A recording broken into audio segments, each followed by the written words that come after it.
तो class number कौन सी हमारी? Class number 21। क्लास नंबर 21 देख लो, राजकोषीय घाटा। राजकोषीय घाटे का जो प्योर मतलब निकल के आया था ना, राजकोषीय घाटे का ये मतलब था कि भारत सरकार के जो जितना भी खर्च कर रही है भारत सरकार, उसके राजस्व व्यय के अंदर आया समझ लो, भारत सरकार का जितना भी राजस्व व्यय खर्चा टोटल भारत के कुल खर्चे के अंदर, कुल खर्चे की बात बता रहा हूँ मैं, उसके अंदर उधारीकरण कितना, उधारीकरण ही राजस्व घाटा था। ये बात समझ ली थी हमने? क्या कहा था? उधारीकरण ही राजस्व घाटा था। ये बात पढ़ ली थी नहीं पढ़ ली थी? ऐसे से बहुत ट्रिकी सवाल पूछेगा, जब पीटी के सवाल पूछेगा ना तो हिंदी कॉन्सेप्ट तो सूत्र बेस बना के सवाल पूछा, तो जितने भी पूछेगा मैं सारे साथ साथ डिस्कस करता हूँ, भविष्य में कोई बन सके, इन सूत्रों से कोई सवाल बन सके, थोड़ा लॉजिक खेल लगा वैसे। उसके बाद कुछ है कुछ नहीं, इतना नहीं है कि तू एक इंसान के शिकंजे से बच के बाहर चला जाओ कुछ भी चीज़। समझ में आया बात? ये सब जिनने बनाई ना वो भी इंसानी, और जो पढ़ रहे वे भी इंसानी, और जो पढ़कर चले गए ना, जो सिलेक्ट हो गए वे भी इंसानी, और जो बार बार पढ़ गए उन्हें सिलेक्ट हो रहे वे भी इंसानी।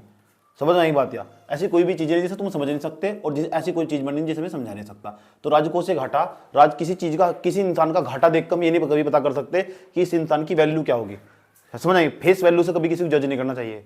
समझ आई? एक हो फेस वैल्यू, एक हो उसका पीछे का वैल्यू। समझ में आई बात है? नॉर्मल वैल्यू, तो face value is not equal to normal value. Face value को चेंज देखकर तुम कभी नहीं बता सकते इसका अस्तित्व क्या होगा। समझ में आया बात? है तो तुम किसी घाटे को देखकर नहीं बता सकते। एक इंसान 25,000 का कर्ज लेने गया बैंक के अंदर, एक 30,000 का कर्ज लेने गया, तो तुम उसके कर्जा देख के अंदाजा लगा लेना कि 30,000 का कर्ज ले रहा है तो इसका मतलब इसकी स्थिति ज़्यादा खराब होगी। नहीं, अगर तुम उसकी स्थिति का पता लगाना चाहते हो तो पता करो दोनों को इनकम किसकी ज़्यादा। और इसी बात को अच्छी तरह बताने के लिए हमने ना राजकोषीय घाटे को जीडीपी के टर्म में व्यक्त करा था। राजकोषीय घाटा हमारा था लास्ट में, मैंने तुम्हें बताया था राजकोषीय जो घाटा होगा वो ना जो मैंने बताया तुम राजकोषीय घाटा का मतलब क्या हो? उधारीकरण हो, उधारीकरण। और उधारीकरण भी मैंने तुम्हें बताया, जो उधारीकरण हो सब उधारीकरण ये पूंजीगत प्राप्तियों में राजस्व प्राप्तियों में, उधारीकरण पूंजीगत प्राप्तियों में राजस्व प्राप्तियों में। पूंजीगत प्राप्तियां हैं तो उधार लेकर आए ना, उधारीकरण बोरोविंग जिसे बोलते हैं। बटे में लिख देंगे भारत का जीडीपी, जितना भी जीडीपी होगा, जीडीपी। और जीडीपी क्या मतलब हो? भारत सरकार की आय कितनी, और इतनी होगी ना, इंटू में क्या कर देंगे, इंटू में क्या कर देंगे, 100 कर देंगे। ऐसा करके राजकोषीय घाटे को हम जीडीपी के टर्म में व्यक्त करते हैं। ये लास्ट वाली क्लास में बात बताई थी। आज समझ देखते हैं जीडीपी का कितने परसेंट है वो, जो राजकोषीय घाटा हो जीडीपी का कितने परसेंट है, जीडीपी के टर्म में व्यक्त करते हैं, इसका इतने परसेंट है जीडीपी का। और अभी वर्तमान समय में लास्ट वाली क्लास में तुम बताया था कि जो भारत राजकोषीय घाटा ना वो जीडीपी का 6.8%, कितना 6 जीडीपी का 6.8% परसेंटेज के टर्म में व्यक्त करेंगे, जो कि होना नहीं चाहिए। क्योंकि भारत सरकार का एक एक्ट, उसका नाम FRBM physical responsibility budget management act, ACT act 2003 में बनाया गया था अटल बिहारी वाजपेयी की सरकार के समय में। समझ में आया बात है? 2004 तक उनका कार्यकाल रहा था। उसके बाद जब अटल बिहारी वाजपेयी की सरकार के द्वारा ये एक्ट बनाया गया था, इस एक्ट के अंदर, इस अधिनियम के, इस विधि के अंदर, इस कानून के अंदर ये बात साफ साफ लिखी गई थी कि जो भारत सरकार का राजकोषीय घाटा ना वो जीडीपी का 3% के आसपास होना चाहिए, अप्रोक्सीमेटली 3%। और देखो हम इसका कितना बड़ा उल्लंघन कर रहे हैं आज तक। समझ में आया बात? या जीडीपी के भारत सरकार का जो घाटा वो जीडीपी का, ये जीडीपी हमारा जीडीपी, उसका ना जीडीपी का 3% होना चाहिए। नहीं है ना, उसको करो, क्योंकि राजकोषीय घाटा तुम कभी भी जीरो नहीं कर सकते। यह बात मैं तुम्हें समझाऊंगा कुछ देर बाद कि राजकोषीय घाटा जीरो क्यों नहीं कर सकते, आगे भी तुम्हें समझने की जरूरत पड़ेगा। क्योंकि घाटा तो घाटा हो, वो जीरो होना चाहिए कर्जा किसी पर, लेकिन ऐसा नहीं माना जाता जो घाटे का बजट हो ना वो अच्छा बजट माना जा। क्योंकि मैंने कहा एक तो हो अधिकता, एक हो कमी। अगर तुम किसी चीज को जीरो कर दोगे बिल्कुल समस्याएं खड़ी हो जाएगी तुम्हारे। तो इसे ना जो एक तो हो सरप्लस, एक तो सरप्लस हो, एक हो कमी। ठीक, सरप्लस सबसे ज्यादा खतरनाक हो, जो सरप्लस हो ना अधिकता किसी चीज को ज्यादा खतरनाक हो, वो इंसान को आलसी बना दे। ऐसा समझ, जब तुम किसी चीज की कमी महसूस होगी ना तो ही तभी तुम संघर्ष करोगे। इसलिए घाटे का बजट बहुत अच्छा बजट माना जाता है, और पूरी दुनिया में लगभग सभी के पास घाटा हो। ये भारत की समस्या नहीं घाटे की, आया समझ। तो जो राजकोषीय घाटा होगा ना, ये जो राजकोषीय घाटा होगा, उधारीकरण रखेंगे, उधारीकरण बटे में क्या, जीडीपी इंटू में कितना 100 तो गुना कर देंगे तो पता लग जाएगा जीडीपी का कितने परसेंट। भारत सरकार का जो मैनेजमेंट एक्ट है ना, physical responsibility budget management act, इसका मतलब फिजिकल का क्या मतलब बताया था मैंने तुम्हें, फिजिकल राजकोषीय उत्तरदायित्व बजट प्रबंधन अधिनियम, सब पता होना चाहिए। बजट प्रबंधन अधिनियम 2003 के अंतर्गत ये लिखा गया कि भारत सरकार को ना अपना घाटा जीडीपी का 3% पर लाना ही होगा, ये भारत सरकार का लक्ष्य है। और ये निर्धारित से कोई डेट फिक्स नहीं है, कि जब तक भी तुम कोशिश करेंगे में भी, और अभी तो आना है बहुत मुश्किल है। अभी वर्तमान समय में लगभग 6%, 6.8 अभी बजट पेश हो चुका, उसमें सब चीज चेक करनी तुम। बजट में लेटेस्ट आंकड़ा समझ नहीं बात है, मैं पूरा बजट नहीं पढ़ पाया क्योंकि मैं इकोनॉमिक सर्वे पढ़ रहा था, वो मैं तुम्हें सारा अपडेट करके दे दूंगा कि कितना टाइम पिछले साल वाला इतना था 6.8% के आसपास। और ये आंकड़े कभी किसी यूपीएससी के पेपर में दूर दूर तक कोई रिश्ता नाता है नहीं इनका, समझ। वर्तमान समय में इतना चल रहा और इतना होना चाहिए 3%, ये 3% दिमाग में सेट कर रखना। अरे वर्तमान स्थिति को देखकर अंदाजा लगा सको भारत के ऊपर ना कितना उधार है, देखो कितना घाटा, ये घाटा तो घाटा ही हो। अब देखो अपन हमारे जीडीपी का हमारे पास 6.8% घाटा। आसान भाषा में समझाऊं, अगर भारत सरकार का जीडीपी 100 रुपए है ना, उसमें 100 रुपए, उसमें सरकार ने कहा था कि 3 रुपए ही उधार लेकर आने, 100 रुपए मत, और ये 6.8 के आसपास यानी 7 रुपए उधार लेकर आ रहे। इतनी बदतमीजी खिंडा रखी भारत सरकार ने, समझ गए। अभी ये चलेगा ही हाल, क्योंकि हाँ बीच में कोविड आया था ना, तो कोविड के कारण हमें बहुत ज्यादा उधार लेना पड़ा। तुम्हारी स्थिति ऐसी थी कभी 27-28 तक हम कोशिश करेंगे तो तुम तो इसका टारगेट बना भी सके, लेकिन हम इस पर देखो उसका बार बार उल्लंघन हो रहा है, इस एक्ट का उल्लंघन हो रहा है, आपके ही देश में विधि का उल्लंघन हो रहा है। आया समझ, जो सरकार के द्वारा कानून बनाए गए उन्हीं का ही उल्लंघन हो रहा है कि हम घाटे को मैनेज नहीं कर पा रहे। अब मैंने तुम्हें बताया था इस घाटे को, जो राजकोषीय घाटा, उस हम कभी जीरो कर भी नहीं सकते। क्यों नहीं कर सकते? मैंने कहा जो घाटे का बजट हो वो अच्छा मानना जा, वैश्विक स्तर पर थ्योरी है, सिद्धांत कि जो घाटे का बजट हो अच्छा मानना जा। यूं नहीं है तुम उसे जीरो कर दोगे बिल्कुल घाटा, ऐसा नहीं है तो कि तुम्हें किसी से उधार नहीं लेना पड़ेगा। वैसे इससे बेस्ट है कुछ नहीं, लेकिन बहुत बुरी स्थिति भी हो जाएगी, वो तुम बताएंगे क्यों हो जाएगी, समझ में, थोड़ा सा टाइम दो। तो घाटे का बजट अच्छा माना जा दूसरों की अपेक्षा। ये क्यों मानना जा, मैंने वर्ल्ड इकोनॉमिक्स में समझाया था, अब दोबारा फिर समझाऊंगा। समझ में आया बात? या इतनी बात बता दो ये क्या स्थिति चल रही है, चल रही। जो राजकोषीय घाटे की जब भी बात करेंगे ना, इसका मतलब हम 1 साल की बात कर रहे हैं। यस, राजकोषीय घाटा हो जो 1 साल का हो, 1 साल में कितना घाटा रहा, अगले साल में कितना घाटा रहा, जो बदलता रहेगा। 6.8% 2 साल का नहीं, पिछले साल का बात बता रहा हूं मैं। इस बार बजट चेक करोगे उसमें पता करना भारत सरकार का राजकोषीय घाटा कितना। अगर यहाँ 7 आया ना और 6.7 या 5.4 कितना है, तो समझ जाओ भाई जी सही कह रहे थे, भारत के जीडीपी का 3% नहीं आया। अब भारत की जीडीपी का 3% लाना होगा, भारत सरकार के द्वारा जो अधिनियम बनाया गया physical responsibility budget management act, उसका उल्लंघन, साफ साफ उल्लंघन दिखाई दे रहा। और यही बजट के अंदर सब चीजें अच्छे तरीके से मेंशन है, तुम्हें इंटरेस्ट आना चाहिए। समझ यही बात। बजट को ना पढ़ने के 2 तरीके, आज समझो, उसे इग्नोर करने के, बजट से संबंधित वीडियो को, यूपीएससी से संबंधित कंटेंट को इग्नोर करने के 2 तरीके। जब ग्रुप में कोई चीज भेजी गई, नंबर फर्स्ट उसका इंटरेस्ट नहीं है, समझ में आई बात है, इंटरेस्ट नहीं है। नंबर दूसरा वो सीरियस नहीं है अभी, समझ आई बात, ये बता रहा कि तुम पढ़ाई में कितने सीरियस हो। तीसरा नंबर पे हो सके उसका टाइम कहीं और जा रहा।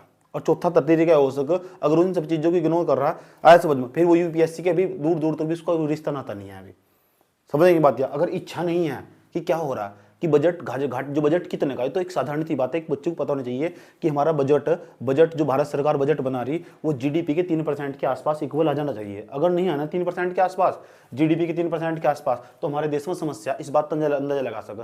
अब बताओ राजकोषीय घाटा बढ़ेगा, अच्छी बात है बेकार बात है? बेकार बात है, कम होना चाहिए, घाटा तो घाटा ही हो। अगर राजकोषीय घाटा बढ़ेगा तो ये बताओ बेकार बात है कम अच्छी बात है? फिजिक्स का भी समझा रखा है मैंने, ऊपर वाली चीज बढ़ेगी तो ये भी बढ़ेगा, अगर ये घटेगी तो ये भी घटेगा। और राजकोषीय घाटा बढ़ रही है, इसका मतलब उधारी करनी भी बढ़ रही है। आया समझ लो। अगर मैंने कहा जीडीपी बढ़ेगा तो ये घट नहीं जाएगा, अगर ये बढ़ेगा तो क्या हो जाएगा, घट जाएगा। और तुम अपने देश की जीडीपी बढ़ा दो, और जीडीपी कैसे बढ़ेगी, आय बढ़ा दो। और आय कैसे बढ़ेगी, उत्पादन आय और व्यय, उत्पादन बढ़ा दो। उत्पादन आय और व्यय एक ही सिक्के के 2 पहलू। और उत्पादन बढ़ाने के लिए वो गरीबी के दुष्चक्र में पहुंच जाओ, वहां पहुंचो, वहां तो मिलेगा सोल्यूशन।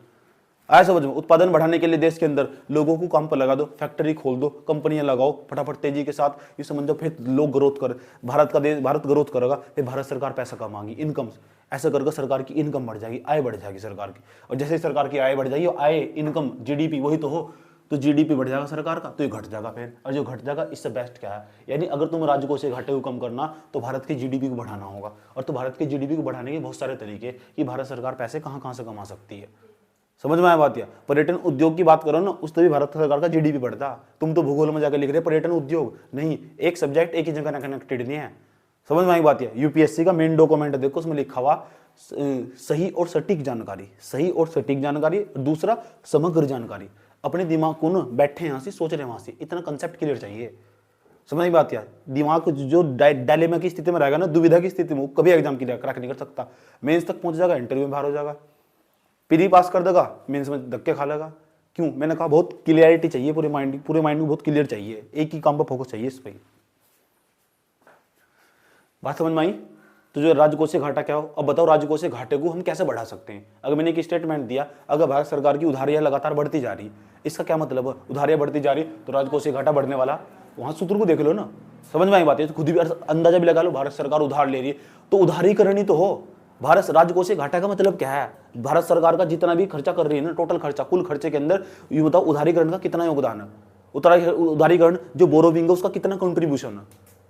अरे भाई जितना बोरोविंग करके लेकर आए, उधार लेकर आए, मार्केट कहीं तक लेकर आए उधार, उस उधार में तक कितना उधार लेकर आए, जो उधार है वही तो राजकोषीय घाटा।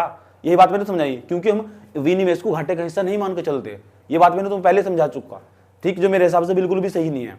और भारत सरकार को जो तर्क देती है वो तो किसी लायक ही नहीं है कि हम विनिवेश को घाटे का हिस्सा क्यों नहीं मानते।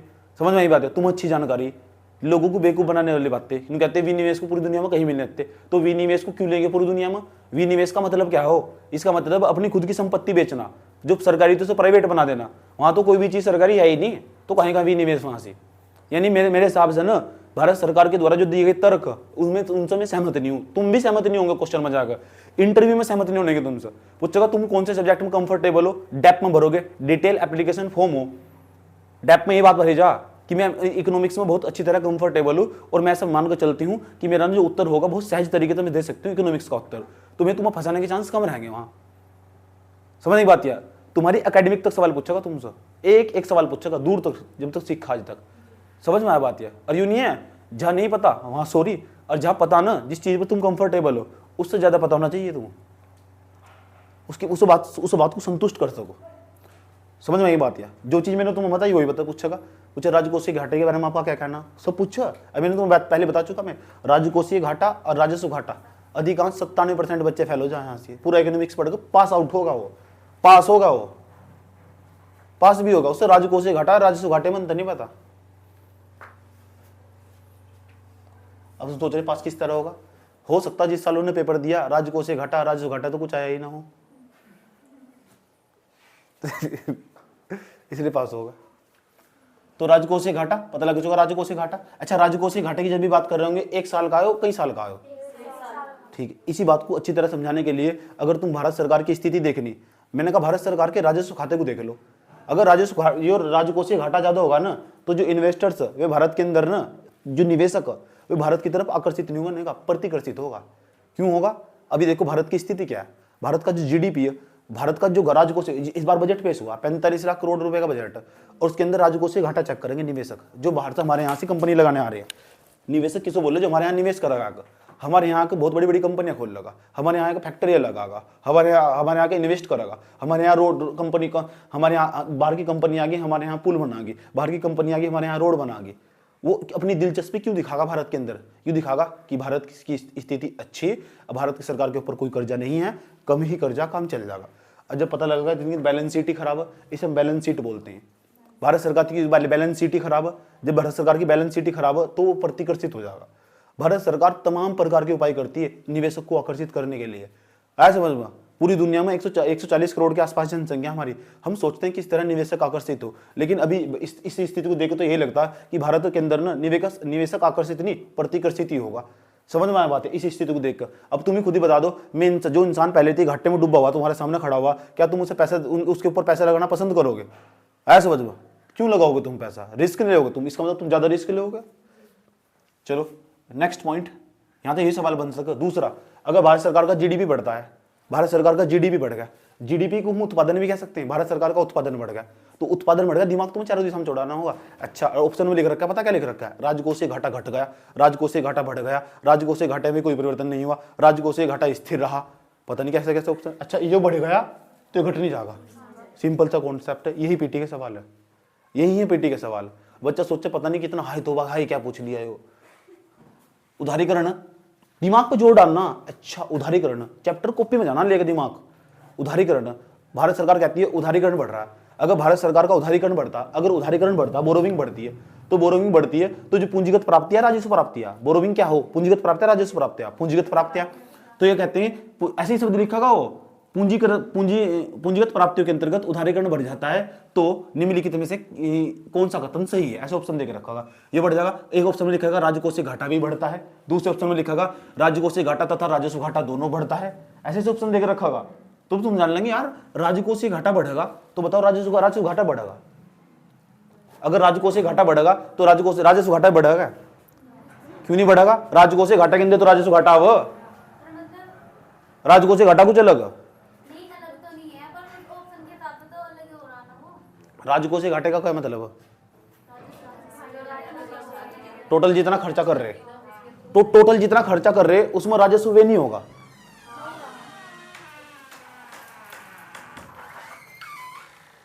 होगा नहीं। अगर राजकोषीय घाटा बढ़ गया तो राजस्व भी तो बढ़ेगा। समझ में आई बात है? अरे भाई राजकोषीय, इस सूत्र से थोड़ा बाहर सोचो जाएगा। राजकोषीय घाटे का मतलब क्या है? राजकोषीय घाटा मतलब सरकार के टोटल खर्च योगदान में कितना उधारीकरण का योगदान है। तो इसका क्या मतलब? तो इसे उधारीकरण पर सोचो जाएगा, इससे थोड़ा बाहर निकलो। घाटा क्यों बढ़ रहा है? राजस्व भी तो ज्यादा बढ़ रहा होगा। समझ में आया बात है? सिंपल कॉन्सेप्ट लगाओ। ऐसे ऐसे सवाल देकर रखा तुम, फंसा लगा तुम फंसाने हर चीज पर लॉजिक नहीं आना। ये है तो है क्यों, कहना क्या चाह रहा, ये ऑप्शन सही तो सही क्यों हो, गलत हो तो गलत क्यों हो। दूसरा, यहां तक बात क्लियर है? यहां तक ये चेक करना तुम इस बार। जब अपना तुम अभी क्या करोगे, मैं तुम्हें बजट दिखाऊंगा, और जब बजट दिखाऊंगा ना मैं तुम्हें बताऊंगा देखो राजकोषीय घाटा भारत का, राजस्व घाटा नहीं आया हो, ये राजकोषीय घाटा। राजकोषीय घाटा 2024 और 25 के बजट के अनुसार 2024 जो 25 का बजट होगा वो 1 अप्रैल से लेकर 31 मार्च तक होगा, क्योंकि हमारा जो वित्तीय वर्ष अप्रैल नहीं है अभी, फरवरी मार्च अप्रैल, अभी 2 महीने तक बजट की प्रक्रिया चलती रहेगी। अब 1 अप्रैल से लेकर 31 मार्च तक होगा, ये हमारा वित्तीय वर्ष हो, हर साल का वित्तीय वर्ष हमारा यही हो। इस साल में हम इतना पैसा खर्च करेंगे। समझ में आया बात? या तो भारत सरकार का जो 24 और 23-24 का जो बजट बनना जाएगा, इसे 23-24 का बजट बोल लेंगे। और 23-24 के बजट में यह बात तुम्हें देख कर रखनी है कि भारत सरकार का वर्तमान समय का जो राजकोषीय घाटा वो कितना चल रहा है, जीडीपी कितने % है, यही बात अपडेट करनी है कि लाइन तुम्हें। बाकी सब तुम्हारे पास नोट्स मौजूद है। समझ में आया बात? या ठीक, पूरा लिखना मूर्खता, चुपचाप जाओ नोट्स में और यहाँ यही मेंशन कर दो उस बात को। पता लग रहा है कुछ बच्चे ऐसे कॉपी भर गई वहीं से, इसलिए 2-3 लाइन छोड़कर रखनी चाहिए। नोट्स इस तरह बनाना चाहिए क्योंकि यहाँ बार-बार अपडेट होगा। 25-24-25 में जाओगे तब भी अपडेट होगा, 25-26 में जाओगे तब भी अपडेट होगा यहाँ से। तो वहाँ थोड़ी सी जगह छोड़ देनी चाहिए, तो क्योंकि यहाँ अपडेट में कराना है यहाँ से। तो एक तो या होशियार, एक जिसमें कम नॉलेज हो वो क्या करेगा, फिर यहाँ उठाकर फिर अपडेट कर रहा हो यहीं पेज चिपका देगा कॉपी में। समझ में आया बात? या लेकिन पढ़ाओ कॉपी एक बार, बार नहीं पढ़ने का, चक्कर में नहीं पढ़ने का किसी का। होगा ठीक है और नहीं होगा ये बता दे। क्यों? जितना दिमाग तुम्हारे पास है ना इतना ही सभी के पास है। जितनी पढ़ाई तुम 4 घंटे कर रहे हो तुम, और 4-5 घंटे तुम घर बैठ पढ़ रहे हो, ये 8-9 घंटे पढ़ाई होगी। हर टोपर इतनी पढ़ाई कर, हर टोपर इतनी पढ़ाई कर रहा। समझ में आई बात है? बस दिक्कत क्या हो, वो कुछ बच्चे कंटेंट के पीछे भाग गए, कुछ क्या है उन सीमित सोर्स के पीछे भाग गया। बस उसे इतना रट लगा, बार कुछ भी आया घुमा को उस मतलब लिखे दगाओ, इतना रट लिया, सुनो इतना रट लगा, बार कुछ भी आ रहा घुमा को उस मतलब लिखे दगा। तो राजकोषीय घाटा था, राजकोषीय घाटे की खास बात होगी।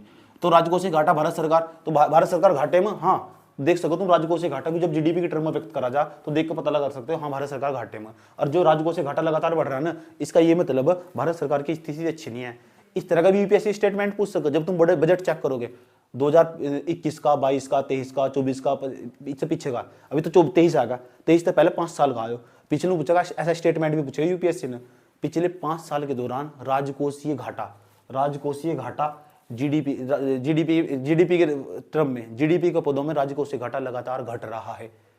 अच्छा लगातार घट रहा है, उसमें चेक करना पड़ेगा यहाँ घटा तो नहीं, यहाँ इतना रहा, इतना रहा। नो नहीं पूछना का कितना रहा, नो लगातार घट रहा है। इसका मतलब पूरी लाइन देख रखी थी, नहीं देख रखी तुमने यहाँ पर। अगर लगातार घट रहा है इसका मतलब पहले कुछ हो रहा होगा पीछे, तो ये लगातार वाले स्टेटमेंट तो होंगे गलत। समझ आई बात? अधिकांश सब गलत पाए जाएंगे। तो पहले से देखने पड़े टेबल में जो बजट आवन उसके अंदर साफ साफ लेके रखो 2014 में इतना था, 5 साल का पूछा हो, 10 साल के भी पूछे हुए ना, आया समझ में? क्यों? थोड़ा लॉजिक तक करना पड़ा कि क्या क्या सच में घट रहा है, क्या सच में बढ़ रहा है। नहीं, क्योंकि जो राजकोषीय घाटा हमेशा घटता और बढ़ता रहा, घटता बढ़ता रहा। पहले कभी घट जा, कभी बढ़ जा, कभी घट जा, तो लगातार तो बढ़ता नहीं ना, लगातार घटता है। समझ में आया बात? या कभी कम हो जाएगा, कभी ज्यादा हो जाएगा, किसी साल कम रहा, किसी काम ज्यादा साल रहा, ज्यादा रहा। देखना चाहिए वैसे कितनी समझ है, किस तरीके से देखो इकोनॉमिक्स को। ऐसे ऐसे सवाल भी पूछे हुए। समझ में बात? यानी मेन चीज है सवाल देखना। प्रीवियस ईयर क्वेश्चन पेपर बता देगा औकात कितनी तेरी। समझ में आई बात है? फिर घूम फिर के बाद सारी वहीं जा रही क्वेश्चनों पर, इसीलिए एडिटोरियल करवाएगा। एडिटोरियल में इसीलिए बेनिफिट है वो बता दे क्या क्वेश्चन है, और ये क्वेश्चन रोज डेली क्वेश्चन दिखा रहा है, उस क्वेश्चन को पढ़कर ना उसे समझा रहा है, और तुम बतागा तुम्हारा इसे कहाँ तक लिख सको तुम। यही एडिटोरियल है, इसीलिए दिया जा रहा है एडिटोरियल। दूसरे नंबर पर चले जाओ। दूसरे नंबर पर हम समझेंगे भारत सरकार की अगर अच्छी स्थिति देखनी है, समझ में भारत सरकार की स्थिति देखनी, अब भारत में इन्वेस्ट करने में तुम्हारी दिलचस्पी है, तो एक तरीका ये भी हो सकता है। अच्छा, राजकोषीय घाटा 1 साल की बात हो सकती है, 1 साल की राजकोषीय घाटे की जब बात करते हैं इसका मतलब 1 साल का अलग अलग होगा, इस साल का अलग होगा, उस अगले साल का अलग होगा, उस अगले साल का अलग होगा। 1 साल की बात कर रहे हैं, याद रहेगी बात है, 1 साल की बात। मेन चीज समझ, एक बार समझ लोगे फिर तो कहीं तो भी पढ़ लोगे, वहीं से समझ में आ जाएगा, कोई सी किताब भी पढ़ लोगे। राजकोषीय घाटा। दूसरे नंबर पर चले जाओ, दूसरे नंबर पर हो एक को डेप्ट, डेप्ट टू जीडीपी रेशो, DEBT, डेप्ट। डेप्ट का मतलब हिंदी में ऋण, ऋण का क्या मतलब हो, ऋण का मतलब उधार कितना लिया था बेटे, तो ऋण ये भी उधार, तो ये भी उधार, वो 1 साल वाला उधार है भाई। और डेप्ट का मतलब वो टोटल कर्जा कितना मेरे को आज तक, वो वाला ऋण, टोटल मेरे को कर्जा कितना आज तक, कितना कर्जा ले रखा मैंने। यस, समझ गए बात यार, डेप्ट का ही मतलब हो डेप्ट to GDP ratio, GDP, GDP, यहां भी वही चीज था भाई जी। अच्छा, डेप्ट टू जीडीपी रेशो अगर निकालना हो, बड़ी खतरनाक चीज है, डेप्ट टू जीडीपी रेशो निकालना हो, अगर डेप्ट टू जीडीपी रेशो निकालना, इनटू में क्या कर देंगे, इनटू में 100, परसेंटेज की टर्म में व्यक्त हो जाएगा। जब परसेंटेज की टर्म में व्यक्त हो जाएगा, ये डेप्ट टू जीडीपी रेशो ना, समझ आई बात है, ये हो रेशो, RATIO, रेशो का मतलब वो अनुपात, अनुपात हिंदी में तो क्या बोल लोगे तो। अच्छा ये बताओ, इसे तो ऋण बोल दिया, ऋण, ऋण, इसे क्या बोल लोगे, जीडीपी को सकल, सकल घरेलू उत्पाद, ये तो बोल लोगे। इनटू में कितना बैठेगा, 100 बैठेगा नहीं, और ये क्या है, अनुपात। अच्छा ये बताओ, ऋण और सकल घरेलू उत्पाद, तो इसे सब लोग यही पढ़े, हिंदी वाला भी ऐसे ही पढ़े, इंग्लिश वाला भी ऐसे ही पढ़े, आया समझ में। तो ऊपर वाला ज्यादा बेनिफिट हो, डेप्ट टू जीडीपी रेशो ना, ये बहुत कुछ बता दो। अगर ये हो ना डेप्ट टू जीडीपी रेशो, ये कितना ना, ये तुम्हें सब कुछ बता देगा। भारत सरकार के ऊपर कितना कर्जा, कितना कर्जा, और वो भी जीडीपी का कितना कर्जा, भारत सरकार को जीडीपी का कितना कर्जा, पूरी दुनिया पर कितना कर्जा। अभी तो सही आंकड़े नहीं मिल पा रहे क्योंकि कोविड के बाद सही आंकड़ों की जानकारी नहीं है, लेकिन IMF ने पता क्या बताया, इंटरनेशनल मॉनेटरी फंड, ये मैंने अच्छी तरह पढ़ा भी रखा है, यह पूरी दुनिया में एक ही संस्था जो मुद्रा पर नजर रखती है, ऐसा समझ में, जो मॉनेटरी पॉलिसी के बारे में जानकारी देती है, किसी देश की साख कैसी चल रही, किसी देश का क्रेडिट कैसा, किसी देश के अंदर मुद्रा से संबंधित जानकारी देने के लिए एक ही वैश्विक स्तर पर एजेंसी जो पैसे से संबंधित आवश्यकताओं की पूर्ति करती है या पैसा मुहैया कराती है, आया समझ में। IMF, भारत भी इसका मेंबर है, समझ में बात है। IMF ने पूरी दुनिया की क्या बात बताई, पूरी दुनिया का डेप्ट टू जीडीपी रेशो कितना, पूरी दुनिया पर कितना कर्जा, पहले ये बताया, फिर हम भारत के अंदर आएंगे, आया समझ में। पहले पूरी दुनिया का कर्जा देख लो, तो पूरी दुनिया में उन्होंने बताया भारत सरकार ने कि पूरी दुनिया में जितना भी कर्जा और पूरी दुनिया का टोटल जीडीपी कितना, पूरी दुनिया का जितना कर्जा उसे ऊपर रख देंगे, और टोटल जीडीपी कितना पूरी दुनिया का, और वो पता कितना, लगभग 69%, लगभग 69%। ये 1-1.5 साल पहले का आंकड़ा कभी पेपर में नहीं पूछता, आंकड़े सिर्फ विश्लेषण का चीज हो, आया समझ में। गूगल तुम्हारे सामने मौजूद है, वहां चेक कर सकते हो जाकर, IMF के अनुसार जो डेप्ट टू जीडीपी रेशो पूरी दुनिया का कितना, आया समझ में, पूरी दुनिया का कितना, और देखना चाहिए कितना, 69%। इसका याद, इसका क्या पता क्या, पूरी दुनिया में ना 69, अगर एक व्यक्ति पैदा हुआ ना, समझ में बात है, और पूरी दुनिया की इनकम 100 रुपए है, कितनी, इसका मतलब वो 69 रुपए का कर्जा लेके पैदा हुआ, हर दुनिया में जितने भी लोग रह रहे 69 रुपए का कर्जा लेके पैदा हुआ, आसान भाषा में हो। इसी कर्जे को तुम भारत में ले आओ, भारत में ये कर्जा पता कितना, क्योंकि भारत का जो कर्जा टोटल, ये बात अमाउंट उसमें दे रखी, भारत को टोटल ऋण कितना, सारा टोटल उधार कितना ले रखा हमने, लगभग 1 लाख करोड़ रुपए के आसपास, 55,000 करोड़ रुपए हो, लगभग 1 लाख करोड़ रुपए के आसपास हमने उधार ले रखा। ठीक, मुझे सही जानकारी नहीं है, सही आंकड़ा मेरे पास नहीं है, तुम देख के पता करके बताना कि सही आंकड़ा कितना। तो जितने में हमने उधार ले रखा है ना, तो भारत की अगर हम बात करना स्टार्ट कर दे, तो भारत का मुझे ये पता कि भारत का डेप्ट टू जीडीपी रेशो ना, ये अनुपात जो हम निकालेंगे डेप्ट टू जीडीपी रेशो आगा, ये लगभग 67% और 67% है जीडीपी का, भारत के अंदर जीडीपी का ना 67% है, और ये वैश्विक स्तर पर जीडीपी कितना, 69%। पूरी दुनिया पर इतना कर्जा, अब भारत पर अकेले पे इतना कर्जा, बहुत बुरी स्थिति, बहुत बुरी स्थिति। भारत के अंदर जितना भी कर्जा ना, भारत पर जितना भी कर्जा, उसे जीडीपी से भाग दे दो तो डेप्ट टू जीडीपी रेशो निकल जा, और डेप्ट टू जीडीपी रेशो देख कर पता लग जा इन्वेस्टर आकर्षित होगा प्रतिकर्षित होगा, वो बता देगा पूरे भारत के लोगों पर कितना कर्जा। अब आसान भाषा में तुम ऐसे भी निकाल सकते हो, अगर टोटल कर्जे को अगर तुम भारत की जीडीपी से भाग दे दो, टोटल कर्जे को भारत की जीडीपी से भाग दे दो, तो पता लग जाएगा एक व्यक्ति पे कितना कर्जा है। यस, भारत की इनकम कितनी, उसको तो नीचे रख दो, ऐसे समझो, भारत पर टोटल कर्जा उसे ऊपर रख दो और भाग दोगे, और ये निकल आएगा पता नहीं कितना, लगभग 1 लाख रुपए के आसपास, 1 लाख रुपए के आसपास कर्जा लेके पैदा हुआ। 95,000 के आसपास बैठ रहा है, 95 के आसपास बैठ रहा है अप्रोक्सीमेटली जितना कर्जा ना। यानी भारत के अंदर ना एक व्यक्ति लगभग 95,000 पैदा हुआ ना, कोई बच्चा पड़ोस के यहाँ पैदा हुआ तो इसका मतलब 95,000 रुपये कर्जे में पैदा हुआ। आया समझ में? इतना मैंने लोगों को बाहर तो उधार ले रखा। समझ में आई बात है? अगर भारत का जीडीपी 100 रुपये का ना, इस साल का बजट बता रहा हूँ, उसमें से 20 पैसे हम 20 पैसा उधार ले रखा है, उधार। समझ में बात है? इसमें 20 पैसा उधार ले रखा है, उसका इंटरेस्ट जा रहा है 20 पैसे। इतना बुरा हाल है देश का। उसमें तो 20 पैसा उधार लेके, उधार जो ले रखा ना उसका ब्याज देने जा रहे हैं 20 पैसे का। उधार तो चुकाने लगे तो बहुत बुरा हाल हो जाएगा। समझ में आई बात है? इतनी बुरी हालत है हमारी। बात समझ में आई है? क्या कहना चाह रहे हैं? डेब्ट टू जीडीपी रेशो। अगर जीडीपी बढ़ेगा ना तो ये अनुपात कम हो जाएगा। अगर ये अनुपात जितना ही कम होगा इतना ही भारत पर कर्जा कम होगा। तो बताओ, अगर सारा खेल किस पर जा रहा है? जीडीपी बढ़ाने पर। अगर जीडीपी को बढ़ा दो कम हो जाएगा। या एक तरीका हो सके, ऋण कम ले, उधार कैसे कम करा जा सके? उधार ऐसे कैसे कम करा जा सके? उधार लेने नहीं जाओ। ऐसा समझना। तो भारत के अंदर ना भारत की स्थिति अच्छी बनानी होगी, भारत सरकार की कमाई बढ़ानी होगी। और कमाई बढ़ाने का मतलब क्या है? बात घूम फिर कमाई तो जा रही किस पर? जीडीपी पर। बात समझ में आई? तो ये मैथमेटिक्स में खूबी हो ना कि हो कि एक तो ये हो सके कि तुम क्या करो, इसे बढ़ा दो, इसे कम कर दो। जैसे इसे कम कर दोगे इसे समझो ये अपने आप घट जाएगा। ये इसे कम करोगे वो भी कम हो जाएगा। या इसे बढ़ा दो, ये तो मैथमेटिक्स, ये तो क्या हो, जीडीपी बढ़ा दो। तो अब इसे यहाँ तो दिमाग सोच कर अपना बाहर लेके जाओ, भारत का जीडीपी बढ़ा दो, भारत को इनकम पैदा करनी सिखा दो, भारत को सोचो पैसे कहाँ से आएंगे। नहीं, जो भारत सरकार है ना वह सोचती है 2 रुपये और कहाँ से आ जाए। समझ आएगी बात? यार भारत सरकार टैक्स बढ़ाती है, इसलिए तो जो टैक्सेशन हो उसमें बदलाव करती रहती है। इसलिए तो उन्होंने टैक्सेशन में बदलाव कर दिया। शुरू की 3% से ले जो शुरू के 7 लाख तक होंगे उनमें कोई टैक्स नहीं है। लेकिन बड़ी दिमाग की खेल ली, 3 लाख से लेकर 3 लाख से लेकर कितने लाख तक? 9 लाख तक, 6 लाख तक, 3 लाख से 6 लाख तक टैक्सेशन समझाऊंगा मैं। वहाँ टैक्स रख दिया। बड़ी दिमाग की खेल ली उन्होंने, और तो पूरा टैक्सेशन सिस्टम ही बदल दिया। सरकार सोचती है पैसा कहाँ से आओ। और इतनी बात बता दो मुझे समझ में आई। डेब्ट टू जीडीपी रेशो समझ में आएगा? तो डेब्ट टू जीडीपी रेशो हो, डेब्ट टू जीडीपी रेशो तुम्हें बता देगा कि भारत सरकार की स्थिति कैसी है। समझ में आई बात? है अब भारत सरकार पर कर्जा कितना। अब तुम सोच रहे हो कि क्या केवल भारत पे कर्जा?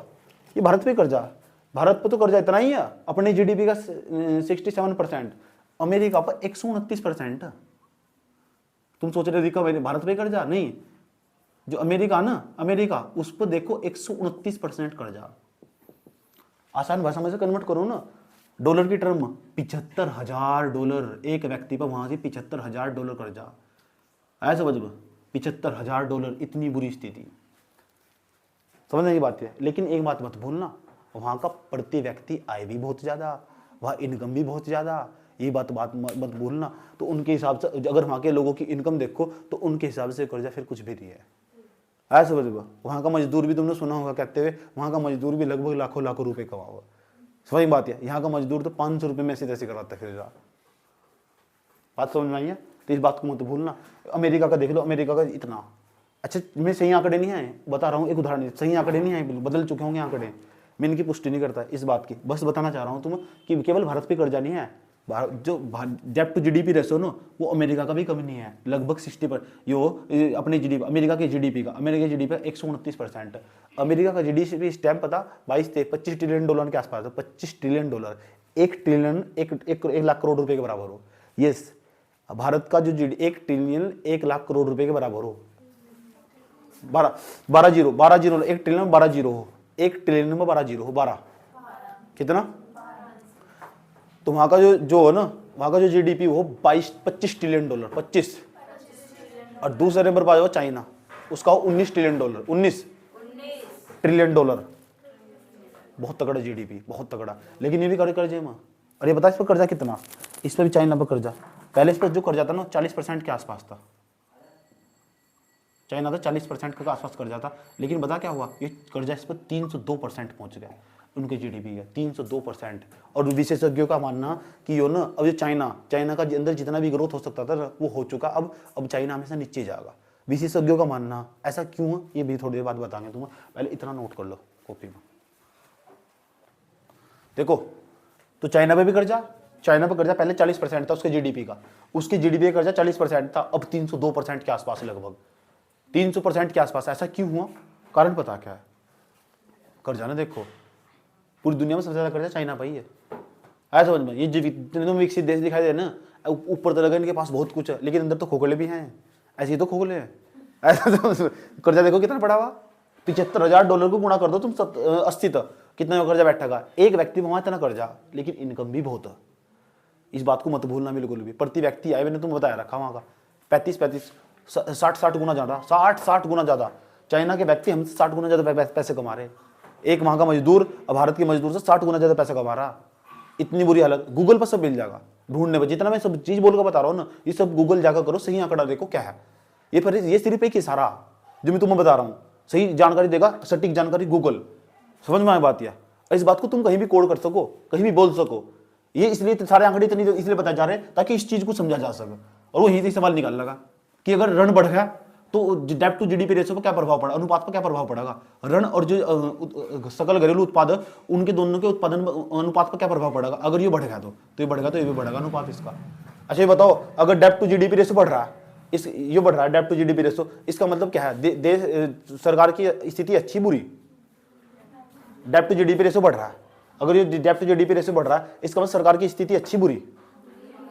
बुरी है, क्योंकि बढ़ रहा है ना, इसका मतलब कर्जा बढ़ रहा है। डेब्ट टू जीडीपी रेशो। अच्छा बताओ, अगर भारत का उत्पादन बढ़ रहा तो उत्पादन बढ़ रहा, सब चीज अच्छी हो जाएगी।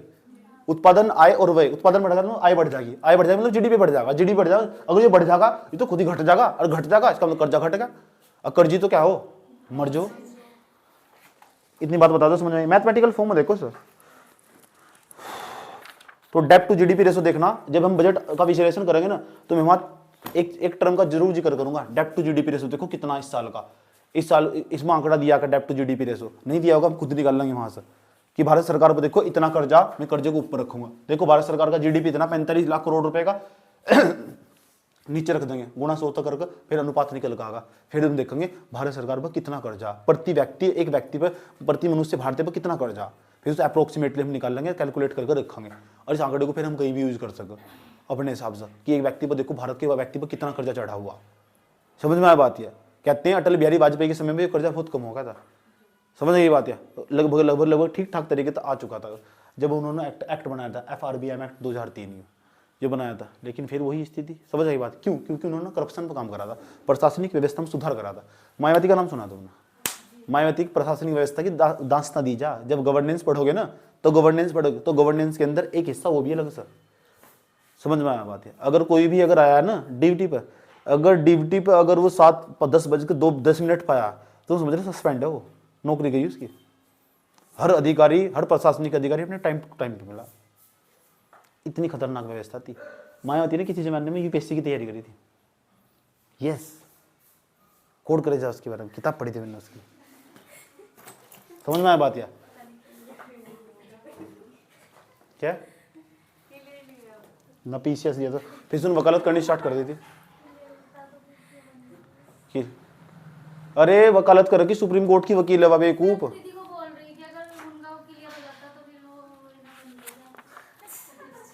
नहीं हुआ, फिर क्या राजनीतिक विचारधारा से प्रभावित हो गई थी कांसीराम की।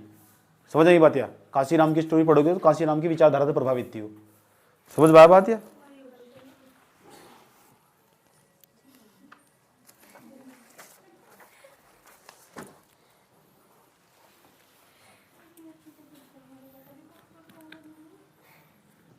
चुप हो जा। अच्छा बताओ, बस मुझे एक ही बात बता दो, ये बता दो, ऐसा कौन सा देश है जिसके पास सबसे ज्यादा मात्रा में डॉलर है वर्तमान समय में? उसे छोड़ दो ना, वो तो उत्पादक देश है, वो तो उसको प्रोडक्शन कर रहा है। किसके पास विदेशी मुद्रा भंडार सबसे ज्यादा? चाइना के पास। कहते हैं चाइना के पास सबसे ज्यादा विदेशी मुद्रा भंडार है, विदेशी रखना है, जो उसकी टोकरी में सबसे ज्यादा डॉलर रखा हुआ चाइना के अंदर। ठीक, चाइना के अंदर सबसे ज्यादा विदेशी मुद्रा भंडार है, लगभग $3,000 प्लस। Yes, $3,000 plus. सोच सको। दूसरे नंबर पर था किसके पास? दूसरे नंबर पर जापान के पास। किसके? जापान के पास $1,800 के आसपास, उसकी टोकरी में इतना $1,800। ठीक, $1,800 बिलियन डॉलर होंगे ना?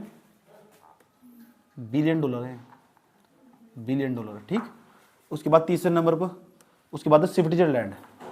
ये बदलता रहा कड़ा, स्विट्जरलैंड। उसके बाद $900 के आसपास, इसके पास $900 बिलियन के आसपास।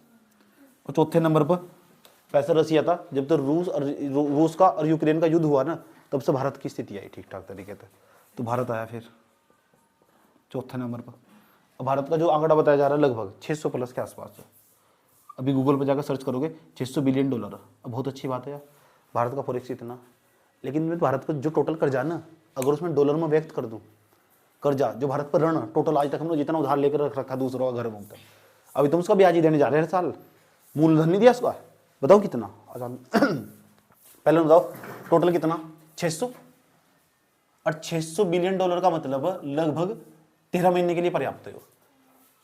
भारत की टोकरी में इतना पैसा कि वो 13 महीने के लिए पर्याप्त है लगभग अप्रोक्सीमेटली, क्योंकि हम भारत तेल भी लेने जाते हैं तो वहाँ डॉलर लेके जाएंगे, गांधी थोड़ा लेके जाओगे, गांधी को ऊपर मारेगा फेंक, गांधी जी को नोट को ऊपर मारेगा फेंक का, समझ गए बात है। तो तो जो उसके बाद $600 बिलियन है, $600 बिलियन मतलब ना, अगर मैं भारत का कर्जा देखूँ टोटल, उस कर्जे को रुपए की जगह मैं कन्वर्ट कर दूँ, टोटल कर्जा कितना आज तक कितना कर्जा हमारे ऊपर, उस कर्जे को मैं लगभग डॉलर में व्यक्त कर दूं ना, मैं इस आंकड़े की पुष्टि नहीं करता, मैं पहले कह रहा हूं इसके अप्रोक्स में होगा, समझने की बात क्या, तो लगभग 570 के आसपास $70 बिलियन।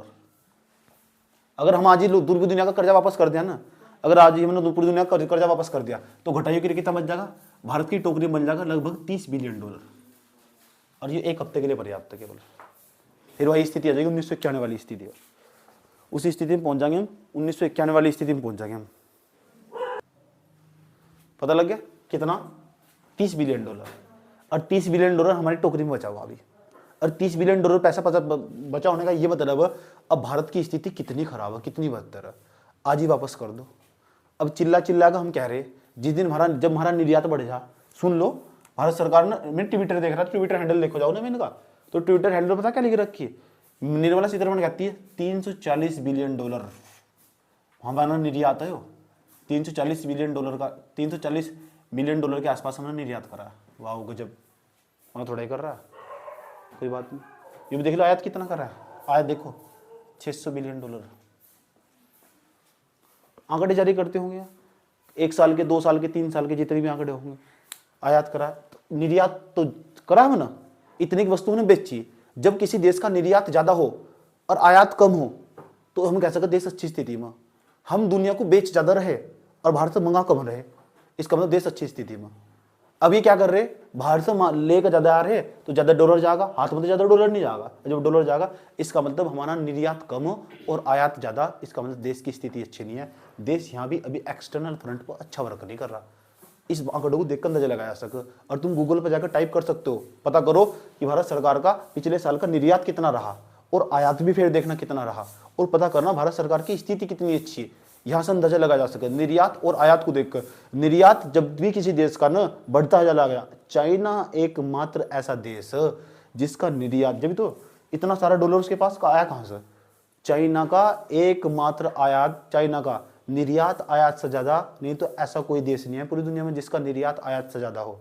और जब तक किसी देश का निर्यात आयात से ज्यादा नहीं हो सकता तो इसका मतलब होगा, हम कह सकते हैं उस देश की स्थिति एक्सटर्नल फ्रंट पर, वैश्विक स्तर पर अच्छी है ही नहीं। और चाइना की खास बात बताऊं, भारत सरकार, कितनी बार उदाहरण दिया मैंने, भारत सरकार अभी न लैंड एक्वायर कर रही, भूमि का अधिग्रहण कर रही, पता किस चीज के लिए, हम बुलेट ट्रेन चलाएंगे, और बुलेट ट्रेन अहमदाबाद तो बॉम्बे चलेगा, मात्र 500 किलोमीटर के ट्रैक पर तोड़ेगा वो, और 2025-26 तक तो ये भूमि ग्रहण करते रह जाएंगे, भूमि अधिग्रहण करते रह जाएंगे। तुम्हें 500 किलोमीटर पर दौड़ागा वो, फिर 30 में जाकर बनकर तैयार होगा वो, बधाई हो आपको। ऐसे समझ में, अब पता चाइना के अंदर ना वहां इंफ्रास्ट्रक्चर पे इतना तेजी के काम करा गया, 20,000 किलोमीटर के लंबे ट्रैक पर पहले थी बुलेट ट्रेन दौड़ रहा है, समझ में आया, 20,000 किलोमीटर लंबे ट्रैक पर पहले थी बुलेट ट्रेन दौड़ रहा है। और चाइना ना अपना बोगी हो, जो बोगी ट्रेन जर्मनी तक अपना ट्रेन ले जा चुका, हाँ जर्मनी तक अपना ट्रेन ले जा चुका, चाइना जर्मनी तक, यूरोप के नक्शे में जाकर देखे ना, जर्मनी तक अपना ट्रेन ले जा चुका, इतना फास्ट है वो, इतना निर्यात कर रहा हो, पूरी दुनिया में अपना सामान इतना बेचना चाह रहा, कहीं कुछ मिले ना मिले, पूरी दुनिया में सबसे ज्यादा मात्रा में चीनी लोग फैले हुए, कहीं भी किसी भी देश में चले जाओ चाइनीज तो हर जगह मिल जाएंगे। यस, और उनका काम क्या है, उनका निर्यात करना। हर वो चीज बना रहा। आया समझ में? मुझे पढ़कर भी सुनकर भी हैरानी हो कि आर्टिफिशियल तू सूर्य तैयार कर दिया। कई बार मैंने क्लास में बच्चों को बताया आर्टिफिशियल तू सूर्य, बटन दबाओ सूर्य आकर निकल कर जा, तेरी भी जरूरत नहीं है। आया समझ में? और जब सूर्य खत्म हो, सौर ऊर्जा खत्म हो चुकी होगी ना, सौर ऊर्जा जब ऊर्जा के अपरंपरागत स्रोत में चुकी होगी तो चाइना फिर लीड कर रहा होगा मार्केट में, सूर्य बेचेगा 20 रुपए सूर्य, 50 रुपए सूर्य, 70 रुपए सूर्य, आ जाओ सस्ता बेचेगा सूर्य। इसे कहते हैं निर्यात बढ़ाना। ठीक, एक तो एक्सपोर्ट हो, एक हो इंपोर्ट। एक्सपोर्ट हमारा ना बहुत कम है, और एक्सपोर्ट और इंपोर्ट क्या है हमारा? इंपोर्ट का मतलब क्या हो? आयात करना, और एक्सपोर्ट करने का मतलब निर्यात करना। तो हमारा एक्सपोर्ट हमेशा बहुत कम रहा है। समझ, 71-72 के आसपास का टाइम छोड़ दो, समझ आई बात है। लेकिन तुम्हें ये भी जानकर हैरानी होगी, आज हम जो बहुत सारी चीजें बाहर बेचने जा रहे हैं, सरकार कहती है इतने का निर्यात कर दिया। निर्यात पता किस चीज का कर कह रहे हैं? जो प्राथमिक कृषि के अंदर प्राइमरी सेक्टर में पैदा हो रहा, जो कृषि से संबंधित चीजें। और भारत सरकार ने कृषि पर इस साल अपना बजट घटाया। यस, घटाया। प्राइमरी सेक्टर पे बहुत कम पैसा खर्च कर रहे हैं। पता हम कहाँ पैसा खर्च कर रहे हैं? डिफेंस पे पैसा खर्च कर रहे हैं। ये इस बात का प्रतीक कि देश के अंदर कितने अनपढ़ लोग। अब लड़ाई कहीं की चीज की रहेगी? डिफेंस पे तुम मजबूत करोगे। तुम क्या करना चाह रहे हो भाई डिफेंस को? इसका मतलब तुम लड़ाई करना चाह रहे हो। और ये डिफेंस पे पैसा खर्च करना ना एक प्रकार से इस बात का प्रतीक, सरकार कहीं ना कहीं राष्ट्रवाद की तरफ बढ़ रही, और इस राष्ट्रवाद को धर्म के साथ संलिप्त कर रही।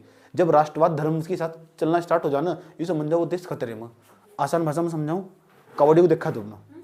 कावड़ियों को विरोध नहीं कर रहा हूँ, सुन लो। जब कावड़ी जाएंगे बोल बम बम बम, हम भी लगाएंगे ताला। मैं भी तो गया था, उसके बीच में एक चीज और घुस गई। क्या? कुछ 4-5 साल में कल्चर आया, हाथ में झंडा लेके भी जाओ कावड़ी है। पहले तो रास्ता देते नहीं किसी को, चाहे किसी को प्रॉब्लम हो रही, किसी की माँ एम्बुलेंस में मरी पड़ी हुई, आया समझ में? कावड़ी रास्ता देने के नहीं, अब बीच में घुस गया ना तो गाड़ी पलट देंगे, आया समझ में? अब उसके साथ धर्म के साथ इन्होंने जोड़ दिया, तिरंगा जोड़ दिया। और तू मुस्लिम है और तू बीच में घुस गया। कैसे घुस गया तू? मार मार कर तेरा कुचंबर निकाल देंगे। देखिए ना हाथ में झंडा था मेरे, कैसे घुस गया तू? इसे कहते धर्म का राष्ट्रवाद के साथ संलिप्त हो जाना। ऐसा समझ। जब किसी देश के साथ ना धर्म और राष्ट्रवाद एक साथ चलते हैं तो हमारे देश की यही स्थिति है अभी वर्तमान समय में। यहाँ धर्म और राष्ट्रवाद एक साथ लिप्त हो जाते हैं, और लिप्त होने के साथ साथ चलते हैं। उसका मतलब वो देश कभी भी उत्पादन बढ़ा ही नहीं सकता, क्योंकि हमने यार बहुत बड़े लोग, हमारे मुद्दे ये लगा, आज हमारे जाति के मुद्दे, जाति व्यवस्था अभी तक नहीं समाप्त हो पाई, और हमें धर्म के मुद्दे। सच में हम तो बहुत बड़े लोग, भाई यहाँ मुद्दा कभी उत्पादन का रहा ही नहीं। अभी देखो जो चुनाव आने वाला, देखो कौन कौन से मुद्दे मुकर आएंगे। हम तो बाबा में फंस जाते हैं पूरे दिन टीवी पर दिखाने, गरीबी, भूखमरी, बेरोजगारी कहाँ कहाँ फैली हुई। समझ नहीं बात है? बच्चे तड़प तड़प कर कैसे कैसे रो रहे हैं, ये नहीं दिखाने के हम टीवी पर। ना ना, हमें तो मुद्दे लगा। हम तो बाबा को दिखाएंगे, ये बागेश्वर के बाबा, ये फलाने के बाबा, ढीमके के बाबा, फलाने के बाबा, ये दिखाएंगे हम। आया समझ में? ये यहाँ के बाबा दिखा दो। बाबा दिखा रहे, मौलवी दिखा रहे, क्या दिखा रहे हैं? क्या तो बाबा को दिखाओ या मौलवी को दिखाओ, या फिर दूसरे धर्म की तुलना कर दो, तुलना करके उसे उलझा दो बस। ये हो विकासशील देशों की बाखास बात। विकासशील देश कभी भी विकसित देश क्यों नहीं बन सकते? क्यों? क्योंकि उनका मुद्दा रहता है धर्म से संबंधित, और धर्म जब जब भी हावी होगा ना, ये समझ जाओ वो देश कभी तरक्की कर ही नहीं सकता। उत्पादन और तकनीक का कमी विकास होगा वहाँ। 5 घंटे से 10 घंटे तुम एक ही चमत्कार दिखा रहे। तो जो बच्चा सोच रहा होगा, सोच रहा पढ़ का क्या फायदा, उसका दिमाग कैसा पता लगा मैं नई तकनीक की खोज कर रहा, कमरे में बैठ कर मैं एक नई तकनीक का विकास कर रहा, और बाबा जी बता रहे कि तुम नई तकनीक का विकास कर रहे, तो मेरी तो प्राइवेसी का उल्लंघन होगा। प्राइवेसी का उल्लंघन होगा। ऐसे बाबा को ना अनुच्छेद 21 के तहत ना, आ जाओ बाबू अंदर आ जाओ, अंदर आ जाओ। कैसे बता रहे? गलत बात है नहीं, तो कहां तक तकनीक की विकास करेगा? कौन से आविष्कार हो रहे? समझ में आया बात? ये हमारे देश का हाल है। क्यों दिखा रहे? तुम दिखाओ ना, बंद कर दो। तो पूरी 11 घंटे में न्यूज चैनल खोल देख के 11 घंटे तक एक ही चीज पर डिबेट कर रखी है। ये न्यूज चैनल का हाल है। समझ में आई बात है? ऐसी बात नहीं, हम भी थोड़े थोड़े पढ़े लिखे, समझ आई बात है, विधिवत काम करते हैं हम भी। समझ आई बात है? पॉलिटिकल साइंस तो एमए हो चुका मैं, 1 साल रहा है, समझ आएगा। और जो नहीं है बकवास टाइप का नहीं, लिख का पेपर, पॉलिटिकल साइंस ठीक ठाक जानकारी। समझ में आया बात है? इसे जब पॉलिटिकल साइंस तो जाना उसको बोलते हैं राजनीतिक विशेषज्ञ। दूसरी भाषा में जब इकोनॉमिक्स तो जाना उसको बोल रहे अर्थशास्त्री विशेषज्ञ। यस, समझ में आता? जब इंग्लिश में चले जाना उसे बोलते हैं लिटरेचर विशेषज्ञ। यस। तो ये देश का हाल है। तो कहां तक जीडीपी बढ़ जाएगा? जीडीपी कैसे बढ़ाओगे? नहीं बढ़ने का जीडीपी भाई, जीडीपी कैसे बढ़ेगा? तो जीडीपी को बढ़ाने के अलग अलग तरीके हैं। नंबर फर्स्ट, इसे यहाँ से बाहर निकाल लो। आम आदमी जी बिल्कुल भी खुश नहीं है। समझ यही बात है, जो सामने दिखा जा रहा है वो कुछ और, उसके पीछे भी कुछ बहुत कुछ है, अभी तो बहुत कुछ बाकी है।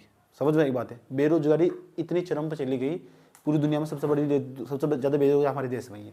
45% के आंकड़े को छोड़िए, यानी 100 लोगों को एक तरफ खड़ा कर दो, 50 लोगों के आसपास, 149 लोगों के आसपास 100 लोगों तो पूछो ना, वे किसी न किसी कुछ ना कुछ काम करते हैं, 49 लोग खाली घूम रहे। यस, जो पढ़े लिखे, इसे हम वाइट कॉलर वो बोलते हैं वर्ग। वाइट कॉलर का मतलब वो जो पढ़ा लिखा, एक ब्लू कॉलर हो एक वाइट कॉलर हो, तुम समझोगे। तो जो पढ़ा लिखा वर्ग है ना वो घूम रहा है, बुद्धिजीवी वर्ग जो 100 मत ऐसे मिल जाएंगे तुम, जो 51 तो काम करे, 49 है जो बेरोजगार घूम रहे, 50% के आसपास बेरोजगारी का लम। बात समझ में आई? तो ऐसा देश कभी तरक्की कर ही नहीं सकता। चलो यहाँ तक तो डेब्ट टू जीडीपी रेशो समझ में आया। अब चाइना देखो कितना आगे चला गया। क्यों? चाइना के अंदर ना अवसंरचना पर ध्यान दिया गया। उनका मुद्दा कभी जाति का रहा ही नहीं, उनका मुद्दा कभी धर्म का रहा ही नहीं, उन्होंने अपने टीवी या चैनल पर किसी बाबा को दिखाया ही नहीं, उनका तो न्यूज़ कभी उनके देश तक कभी बाहर आया ही नहीं। समझ में आया बात? है इतना तो इसलिए चाइना लीड कर रहा है। देखो $3000 बिलियन, और यहाँ ज्ञान देने वाले ऐसे गली गली में ऐसा मिल जाएगा तुम्हें। उसमें नहीं पता $1 बिलियन का मतलब क्या है, डॉलर में हो क्या है, डॉलर कैसे बढ़ रहा है कैसे घट रहा है। और एकदम सारा इतिहास खोल कर बता देंगे तुझे। ऐसे मूर्खों की तरह 5 मिनट हंसो और चुपचाप हंस कर फिर चुपचाप बैठ जाओ अंदर अंदर। समझ बात है, उनका यही इलाज है। समझ यही बात है, क्योंकि इंसान सबसे ज़्यादा पता कौन बोलता, वो जो सबसे ज़्यादा चुप रहता। समझ यही बात है, सबसे ज़्यादा कौन बोलता, जो सबसे ज़्यादा चुप रहता सबसे ज़्यादा बोलता, उसके अंदर सबसे ज़्यादा विचार पलते हैं। इतनी बात बता दो, समझ में ही नहीं आई, कोई दिक्कत? चले ठीक है, यहाँ भी कोई दिक्कत नहीं है। अब सवाल है, चलो ये तो सही है, घाटे तो आपने पढ़ लिया, आपने हमें सबसे स्टार्टिंग में पढ़ाया राजस्व घाटा, वो हमारी अच्छी समझ में आया। फिर आपने समझाया राजस्व कोषीय घाटा, वो भी हमारी समझ में अच्छी तरह आया। राजस्व घाटा ज़्यादा होगा, राजस्व कोषीय घाटा ज़्यादा होगा? चलो सवाल अब, राजस्व कोषीय घाटा ज़्यादा होगा, राजस्व घाटा ज़्यादा होगा? राजस्व घाटा पढ़ा भी नहीं पीछे बैठो। राजकोषीय घाटा बड़ा घाटा है, कुल खर्चे में देख रहे उधारीकरण का कितना योगदान है, और वो राजस्व घाटा केवल। और राजस्व घाटे का मतलब राजस्व प्राप्तियां, राजस्व जितनी प्राप्त आई उसे घटा दो राजस्व में से, वो राजस्व घाटा आगा हमारा। उसमें उधारी, राजस्व घाटे में उधारीकरण का योगदान है। राजस्व घाटे में क्या उधार लेगा है? राजस्व घाटे बराबर क्या सूत्र हो? राजस्व घाटा क्या सूत्र हो? राजस्व घाटा क्या सूत्र हो राजस्व घाटे का? राजस्व व्यय माइनस राजस्व प्राप्तियां। इसमें उधारीकरण कहां दिख रहा तुम? राजस्व व्यय हो क्या है? राजस्व व्यय हो क्या है? जो सरकार पर खर्चा करोगे। प्राप्तियां दिखो ना, प्राप्तियां पैसे कहां से लेकर आए तुम? तो टैक्स, और टैक्स में उधार लेकर आए। तो कौन सा बोल रहा था? राजस्व व्यय में उधारीकरण का योगदान, राजस्व घाटे में उधारीकरण का योगदान है। कहां राजस्व घाटे में उधारीकरण का योगदान? आंख खोले बटन से क्लियरिटी लेगा चीजों में, क्लियरिटी समझ में बात है।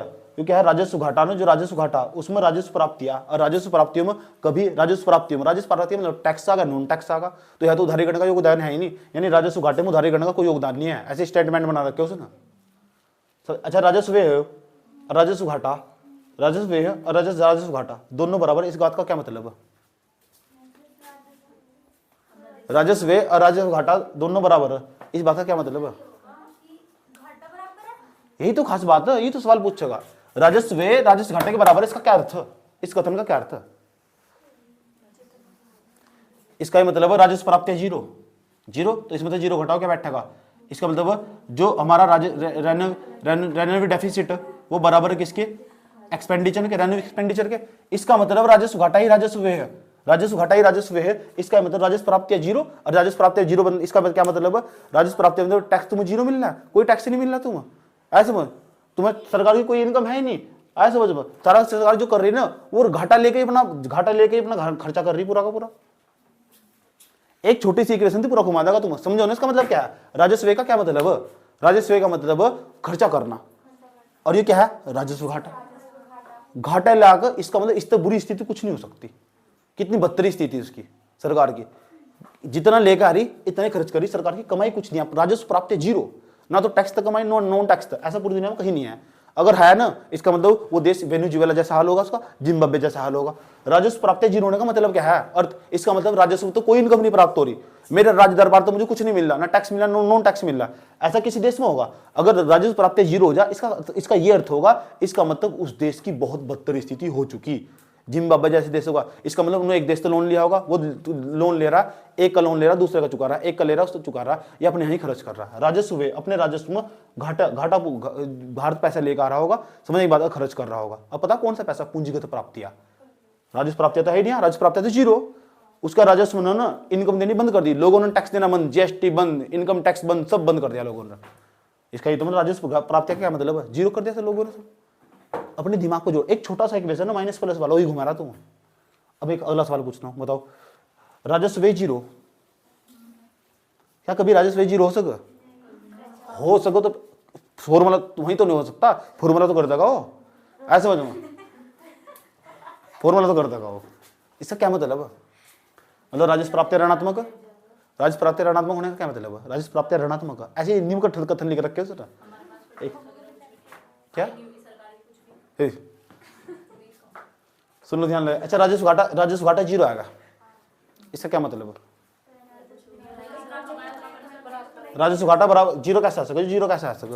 इसका मतलब जब चीज दोनों चीज बराबर हो जाए, जितने कमाए इतने खर्च कर ले, यानी राजस्व प्राप्तियां, यानी हम कहीं से कुछ भी नहीं ले गए, राजस्व घाटा जीरो। हम चाहते हैं राजस्व घाटा जीरो हो जाए, तो राजस्व घाटा जीरो अच्छा होना, राजस्व घाटा जीरो होना अच्छी बात है बुरी बात है? ये राजस्व घाटा हमारा जीरो हो जाए, वो अच्छी बात है बुरी बात है? कौन से कह रहे हो अच्छी बात? हाथ खड़ा करो जो कह रहे अच्छी बात है। हाथ खड़ा करने में बुराई, हाथ खड़ा करो। राजस्व घाटा होना, हाथ खड़ा करो।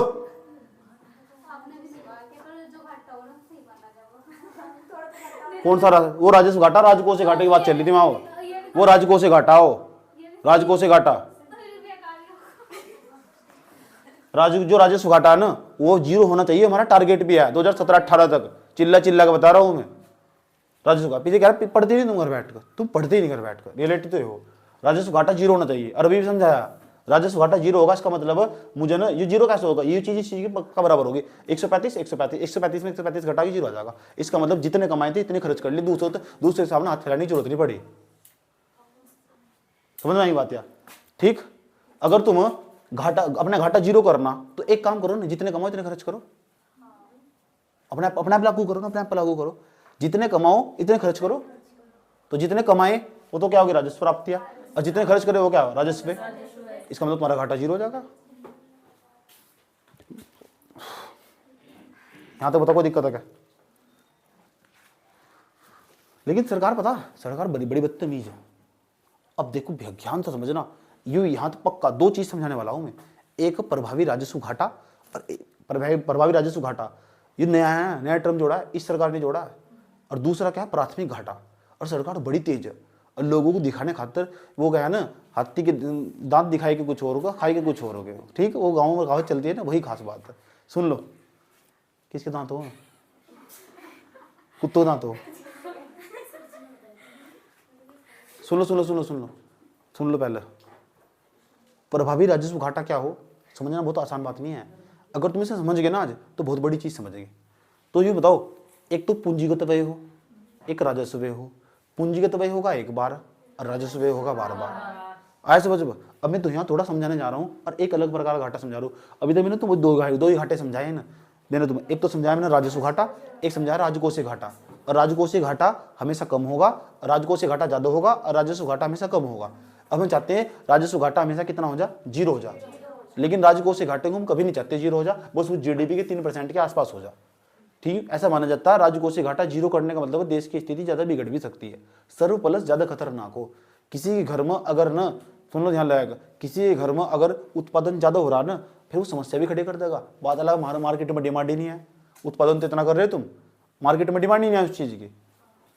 ठीक है, फिर तुम्हारे घर में पड़ा पड़ा सड़ जाएगा वो, इसलिए कोई फायदा नहीं है। अब इसे ध्यान से समझते रहो अच्छे तरीके से। सारा खेल सूत्रों का, बहुत कंफ्यूज करूंगा तुम, देख लो ध्यान से अच्छे तरीके से। यहाँ तो पक्का सवाल होगा, इंपॉर्टेंट है, आने वाले टाइम पे कभी भी सवाल बना सकते इस तरह। प्रभावी को बोलते इफेक्टिव, प्रभावी राजस्व घाटा। अभी प्रभावी राजस्व घाटा क्या हो, प्रभावी राजस्व घाटा क्या हो, इसे समझने के लिए तुम समझ लेना ना, बहुत बड़ी चीज है, ये समझ लेना बस। इसे बोलते हैं इफेक्टिव, इफेक्टिव, इफेक्टिव राजस्व क्या बोलते हैं, रेवेन्यू डेफिसिट, स्पेलिंग गलत नहीं लिखने बिल्कुल भी, प्रभावी राजस्व घाटा, ये क्या बोला हो ये भी समझ लो। पहले मुझे बता दो हमारा राजस्व व्यय क्या हो, राजस्व व्यय, राजस्व व्यय, राजस्व व्यय इंग्लिश में क्या बोल रहे हैं, रेवेन्यू एक्सपेंडिचर, ये तुम्हारा राजस्व व्यय हो, कौन सा व्यय है, ये तुम्हारा राजस्व और ये हमारी राजस्व प्राप्तियां। अब जब राजस्व प्राप्ति की बात आ गई, राजस्व प्राप्तियों की बात, तो राजस्व प्राप्तियों में दो चीज आ गई, बताओ क्या क्या आ गई राजस्व प्राप्तियों में, एक तो टैक्स आगा, एक नॉन टैक्स आगा। और राजस्व प्राप्तियों को रेवेन्यू रिसिप्ट्स बोलते हैं, बोलते नहीं बोलते। अब जो राजस्व प्राप्तियां, अगर हमारा राजस्व में खर्चा तो हमारा होगा 150 रुपये का, कितने का, और कमाई हमने कितने, केवल 100 रुपये, तो हम घाटे में है नहीं है, कितने रुपए घाटा, सिंपल सी बात है, लक्ष्मी को भी समझ में आ रहा है, इतना सिंपल घाटा सोच सकते हो, तो समझ में आई बात है। तो 150 रुपये राजस्व, 100 रुपये राजस्व प्राप्तियां, 150 रुपये तो राजस्व हो गए, 100 रुपये राजस्व प्राप्तियां। अच्छा एक बात बताओ, अगर एक ये राजस्व कौन कर रहा है, केंद्र सरकार, ध्यान से दिमाग सोचो, दिमाग तो सारा पैसा किसके हाथ में, केंद्र सरकार के हाथ में। बजट कौन बना रहा, केंद्र सरकार, सेंट्रल गवर्नमेंट। और जब केंद्र सरकार ना पैसा खर्च करती है, तो राज्यों पर पैसा जब वो खर्च करती है, कुछ पैसा तो ऐसा जो राज्यों को देती है, जब राज्यों को देती है वो तो जीएसटी का पैसा बांटती है, वो तो देना ही पड़ेगा, क्योंकि हर साल वित्त आयोग के अनुच्छेद 280 के अनुसार ना पैसा बांटना ही पड़ेगा, ये फिक्स, समझ में बात, देना ही पड़ेगा, इतना अमाउंट, फिक्स अमाउंट जाएगा। दूसरा, जो राज्य सरकारों को ना अनुदान भी दिए जाते हैं, जिसे हम दूसरी भाषा में ग्रांट कहते हैं। और अनुदान की खास बात हो, जो राशि एक बार दे दी ना उन्हें वापस नहीं लौटानी। और राज्य सरकार को ना जो केंद्र सरकार वह लोन भी देगा। मान लो तुम राज्य सरकार हो, तुम 28 राज्य नहीं, 28 राज्य, तो 28 राज्य में केंद्र हूँ, अब मैं तुम्हें लोन भी दूँ, पहले नंबर पर मैं तो मैंने जीएसटी के तहत जितना पैसा इकट्ठा करा वो बांटूंगा तुम्हें। ऐसा मैं क्यों करूंगा, क्योंकि मैं संविधान के खिलाफ नहीं जा सकता। अनुच्छेद 280 में साफ साफ लिखा हुआ है एक वित्त आयोग होगा, और वित्त आयोग का यही काम होगा राज्य के केंद्र के बीच में ना संघवाद स्थापित करना और पैसे की बंटवारा करना। अनुच्छेद 280 में साफ साफ लिखा हुआ, उसे पालन करूंगा मैं। दूसरे नंबर पर और मैं क्या करूंगा, और ना कोई राज्य बहुत गरीब है, कमजोर, आया समझ में, मैं उस, अच्छा ये पीछे बैठे हैं ये नागालैंड वाले राज्य हैं, पूर्वोत्तर के राज्य हैं, मैं इन्हें पैसे दे दूंगा, ग्रांट दे दूंगा, अनुदान ले जाओ भाई, उसको ग्रांट कह दो या अनुदान कह दो। और अनुदान का जो पैसा हो ना, दान का पैसा हो, ऐसा मान के चलते दान का पैसा कभी वापस नहीं करते। जैसे मैंने 100 रुपये दिए, आया समझ में, तो 100 रुपये कभी वापस नहीं करने किया, वो दान का पैसा हो, आया समझ में। कौन सा पैसा, दान का पैसा, दान को ही बोलते हैं अनुदान, ग्रांट।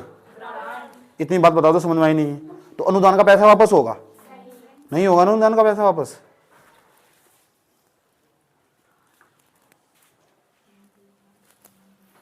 ठीक, तो अगर अनुदान का पैसा वापस नहीं होगा, और क्या करते हैं, मैं केंद्र सरकार हूं, मैं तुम्हें लोन भी दे सकता हूं, लेकिन जो लोन मैंने दिया, लोन का मतलब है तुम्हें वापस करना होगा, तुम्हारी देयता बनती है, तुम्हारी लायबिलिटी बनती है उसे वापस करना। लोन का मतलब ही वापस करना, अनुदान का मतलब है एक बार दे दिया वापस नहीं करना, ऐसा समझ में। तो अगर मैंने तुम्हें पैसे दे दिए, मैं केंद्र सरकार हूं, मैंने तुम्हें पैसे दे दिए, समझ में आया बात है। देखो कितनी कितनी खतरनाक चाल खेल ली इन्होंने, इस सरकार ने प्रभावी राजस्व घाटा बना कर रख दिया। और लोगों को पता क्या लगेगा, ऐसा लगेगा भारत सरकार का घाटा कम हो रहा है, रिपोर्ट कार्ड सुधारने का सबसे बेहतरीन फंडा। समझ में आया बात है।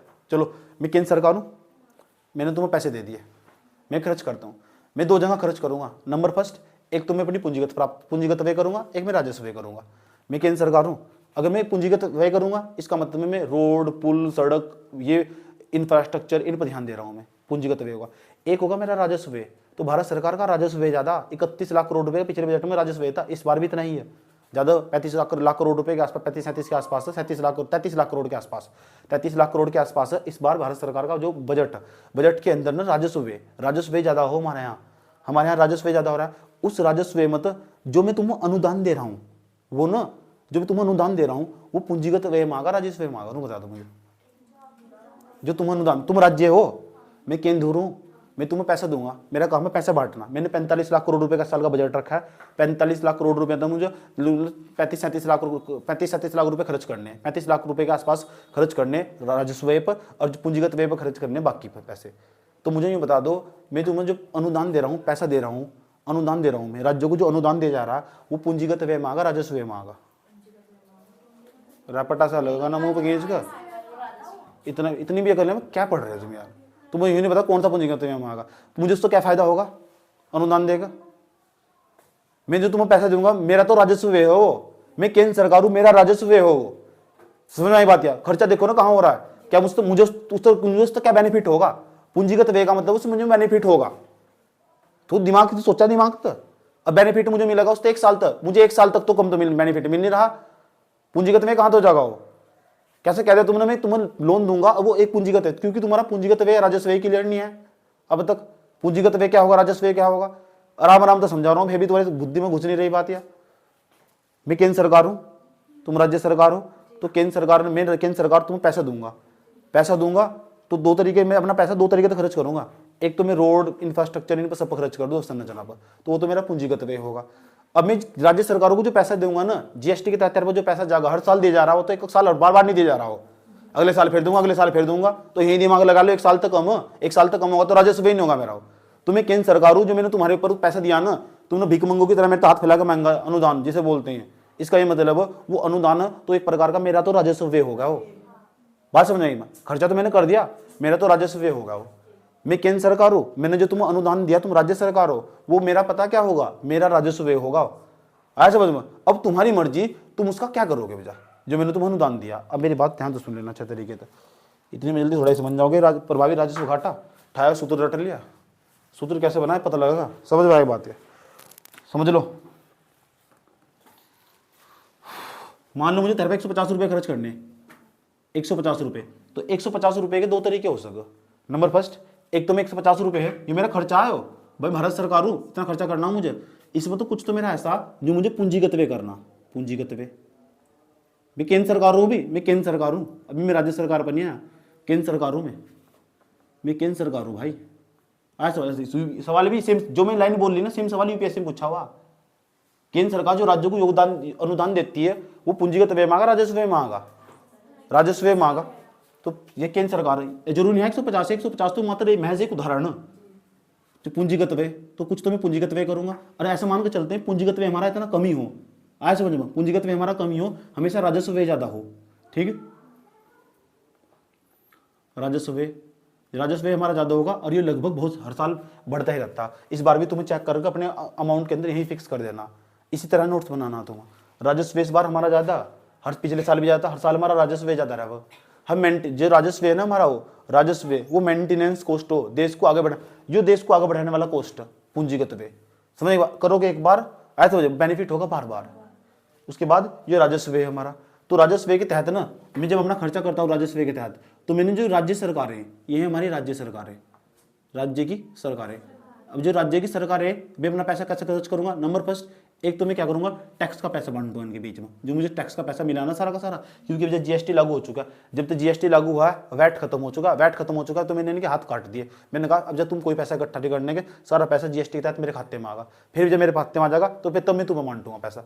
ये बात तुम सब जानते हो। तो टैक्स का पैसा हम राज्य सरकारों को बांट देते हैं, समझने की बात। यार टैक्स का पैसा हम राज्य सरकारों को बांटते हैं। अब राजस्व आया मेरे पास, 150 रुपये आया मेरे पास, ये अब मेरे पास जब मैं 150 रुपये आए, तो इसमें मैं कैसे खर्च करने वाला हूँ 150 रुपये में से। उसके बाद दूसरे तरीका हो सके, मैं राज्य सरकारों को अनुदान भी दूंगा, जो मुझे लगा ना कि मैंने टैक्स का पैसा तो बांट दिया, लेकिन ऐसा लग रहा है यार ये नागालैंड राज्य है ना, ये जो असम राज्य है ना, यहाँ बहुत बाढ़ आ रही है। जब बाढ़ आ रही है ना यहाँ से, इन पर सबको मैंने बराबर पैसे बांट दिया, मुझे ऐसा लगा इसे और पैसे की जरूरत है, चलो मैं इसे अनुदान भी दे दूंगा, ग्रांट भी दे दूंगा, अनुदान दे दूंगा। इसे ग्रांट बोलते हैं, अनुदान बोलते हैं, अनुदान भी दे दिया। तीसरा तरीका हो सके, अभी मैं इस पर क्लिक करूंगा, हो रहा हूँ। तीसरा तरीका पता क्या हो सके? तीसरा तरीका हो सके कि क्या हो सके, एक तो हम अनुदान दे सकते, तीसरे नंबर पर हम राज्य सरकारों को जो केंद्र सरकार वाला लोन भी दे सके, लोन भी दे सके, लोन ले जाओ, कोई दिक्कत नहीं है। तुम ऐसा समझो। अब जो लोन का पैसा होगा वो तो वापस करना पड़ेगा। लोन का मतलब ये क्या हो, ऋण की प्रकृति का हो, और ऋण तो एक प्रकार का कर्ज हो, और कर्ज तो वापस करना पड़ता। समझ में आया बात? यार अब अनुदान नहीं वापस करना। मान लो 150 रुपये सरकार खर्च करना चाह रही है, केंद्र सरकारों में 150 रुपये खर्च करना चाह रहा है, जो पूंजीगत व्यय करूंगा उसे निकाल दो बाहर। लेकिन मैंने ऐसा सोचा है 150 रुपये में मैं अनुदान के 30 रुपये निकाल रहा हूँ, 30 रुपये में राज्यों को लोन दूंगा, 30 रुपये में मैं राज्यों को लोन वो दूंगा, दान दूंगा, दान। बात समझ में आई बात? 150 रुपये में से ना 150 रुपये में तो 30 रुपये इस तरह तोड़ दो कि 30 रुपये मैंने बांट दिए, तू मैंने तुम्हें दे दिए। अब बताओ, मैंने 30 रुपये तुम्हें दिए, मेरी तरफ तो जो वो होगा वो पूंजीगत व्यय होगा, राजस्व व्यय होगा। इतनी बात समझ में आ रही नहीं आ रही? किधर है सारा देखो किधर है, इसे भूल जाओ, इसका मतलब नहीं है मुझे समझ आई बात? या कोई दिक्कत यहाँ तक? तो मेरी तरफ तो राजस्व व्यय हो। अब तुम्हारे हाथ में चला गया पैसा, आया समझ में? अब तुम्हारे पास 30 रुपये आ गए, अब 30 रुपये आ गए तुम्हारे पास, और जो 30 रुपये आ गए तुम्हारे पास, अब तुम पर निर्भर कर रहा है 30 रुपये तुम कहाँ खर्च करने। हो सकता 30 रुपये में तो तुम्हारे पास दो ऑप्शन है, क्या तो तुम उसका पूंजीगत व्यय करोगे, क्या तुम राजस्व व्यय करोगे। तुम चीज़ों को अपने यहाँ ना घर बैठ कर सब्जेक्ट के लिहाज तो सोचते ही नहीं। जब मैं रात को पढ़ जाऊँ तो तब भी मैं इसके बारे में सोचूँ कि मैंने क्या पढ़ा, उससे क्या एनालिटिकल अप्रोच क्या हो सके। चलता चलता कहीं खड़े होना मौन हो जाओ तो उसी के बारे में सोचना स्टार्ट कर दो जो हमने पढ़ा था। ऐसे हो रिवीजन, क्योंकि अपनी बुद्धि को संघर्ष करने का मौका नहीं दिया कभी। और जब दिमाग को जोर से पढ़ने चलो गए तो बहुत हार्ड है, यूँ हमारे समझ में बैठने का नहीं है। क्योंकि संघर्ष करना, चीज़ें आसानी से समझ में आ जा, पेपर भी तो इतना ही बड़ा, चीज़ें आसानी से समझ में आ जा तो फिर मिल क्या जाएगा तुम्हें। इस आसान तरीके से क्या समझा जा सको, कुछ भी नहीं है। भाषा देखो कितनी सरल है। अब अनुदान दिया, 30 रुपये का अनुदान दे दिया तुम्हारे पास में 30 रुपये आ चुके। अब तुम्हारे पास ऑप्शन है, तुम राज्य हो, तुम्हारे पास ऑप्शन है, 30 रुपये तुम्हारे हाथ में आ चुके, मैंने दे दिए तुम पैसे। तुम्हारे पास दो ऑप्शन है, क्या तो तुम 30 रुपये में कुछ तो पूंजीगत व्यय करोगे, कुछ तुम करोगे राजस्व व्यय। क्या तो तुम पूंजीगत व्यय करोगे, क्या तुम्हारे पास ऑप्शन है। अगर मान लिया तुमने, ध्यान तो सुन लेना अच्छे तरीके से, अगर माना तुमने इस 30 रुपये हैं, ये 30 रुपये तुम्हारे पास आई हैं, तुम राज्य हो, आए समझ में? मैंने तुम्हें पता क्या, तुम राज्य हो, मैंने तुम्हें 30 रुपये पता क्या दिया, 30 रुपये अनुदान दिया। और ये अनुदान दिया ना तुम बेटे, ये प्रभावी राजस्व व्यय तो पक्का सवाल है, 100% आए, लेटेस्ट जोड़ा हुआ है। और प्रभावी राजस्व व्यय लगभग सबकी समझ में आ जा, लेकिन इस तरह जैसे मैं समझा रहा हूँ। अब जो 30 रुपये है, 30 रुपये में तो 20 रुपये, तो तुमने ऐसा हो सकता कि अब तक तुम 20 रुपये पूंजीगत व्यय कर दो। तुम्हारे पास दो तरीके, तुम्हारे हाथ में 30 रुपये हो सकता तुम राज्य हो, उत्तराखंड की केंद्र सरकार ने उत्तराखंड की सरकार को पैसा दिया, पता कितने पैसे दिए, 30,000 करोड़ रुपए दे दिए। 30,000 करोड़ रुपए दिए, 30,000 में तो ऐसा कर दो कि 20,000 रुपये रोड पुल सड़क इन पर खर्च कर दो, इसका मतलब पूंजीगत व्यय कर दिया इन्होंने। समझ गया बताए? तो 20 रुपये ऐसा कर सको तुम, 20 रुपये जो हो सर, तुम 20 रुपये तुम पूंजीगत व्यय कर दो, पूंजीगत वही कर दो, और 10 रुपये राजस्व व्यय कर दो तुम। राजस्व व्यय कौन सा व्यय? अपने राजघाट में लगा दो, अपना डेली के खर्चे, चाय पानी कॉफी ठंडा वंडा सब इनमें लगा दो, जो डेली टू डेली खर्चा हो। 10 रुपये तुमने राजस्व व्यय कर दिया अपना, तुम राजस्व व्यय, इतनी बात बता दो, समझ में आई? पूंजीगत व्यय कर दिया। अब बताओ जो तुमने पूंजीगत व्यय करा ना 20 रुपये का दिया था मैंने तुम्हें दान, अब मैं पता क्या करूँगा, 150 रुपये में था, 150 रुपये मेरा टोटल, 50 रुपये का मेरा टोटल घाटा दिखा रहा है। समझ में? टोटल प्राप्त कितने मिले हुए मुझे? 100 रुपये। खर्चा कितना हुआ मेरा? 150 रुपये का। 150 रुपये में तो कितने रुपये अनुदान दिए मैंने? कोई एक महान कलाकार बीच में तो निकला और उन्होंने सोचा यार दिमाग तो सोचो, जो मेरा राजस्व था, मैं केंद्र सरकार हूँ, देखो इकोनॉमिक्स कितने एक्सपर्ट हो, जो मैं केंद्र सरकार हूँ, अब मैंने राज्य सरकारों को अनुदान दिया और उसने मैं पैसे खर्च करे होंगे। अब ये तो नहीं कि 30 रुपये 30 के 50 के 50 रुपये पता कहाँ उड़ा दिए 50, तो बड़े अनुदान देने की गारंटी रख, इतने पैसे तुझे वहीं खर्च करने होंगे, पूंजीगत व्यय पे इतने राजस्व खर्च करने होंगे तुझे, जब भी तो तुझे दान दूंगा मैं।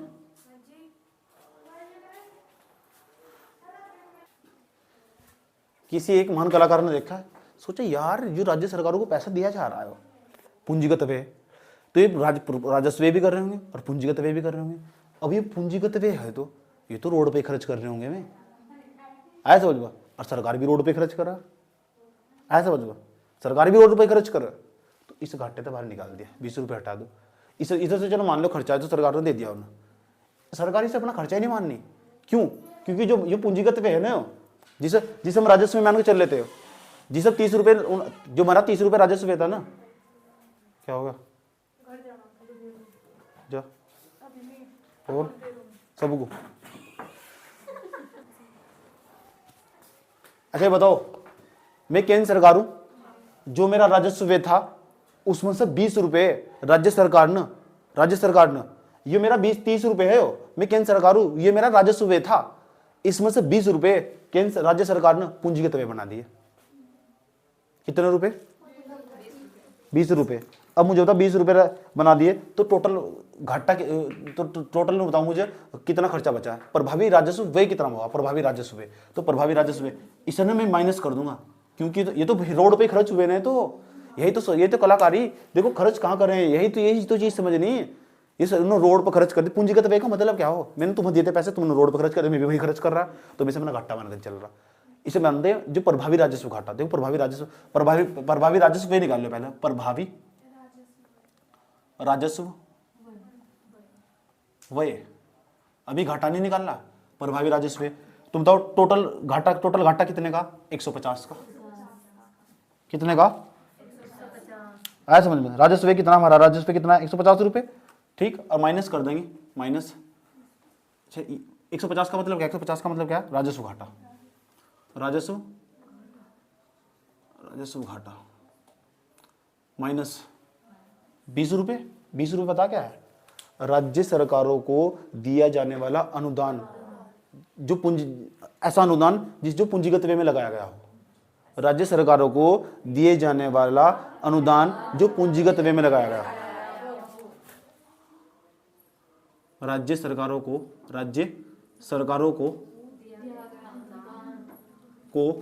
दिया गया अनुदान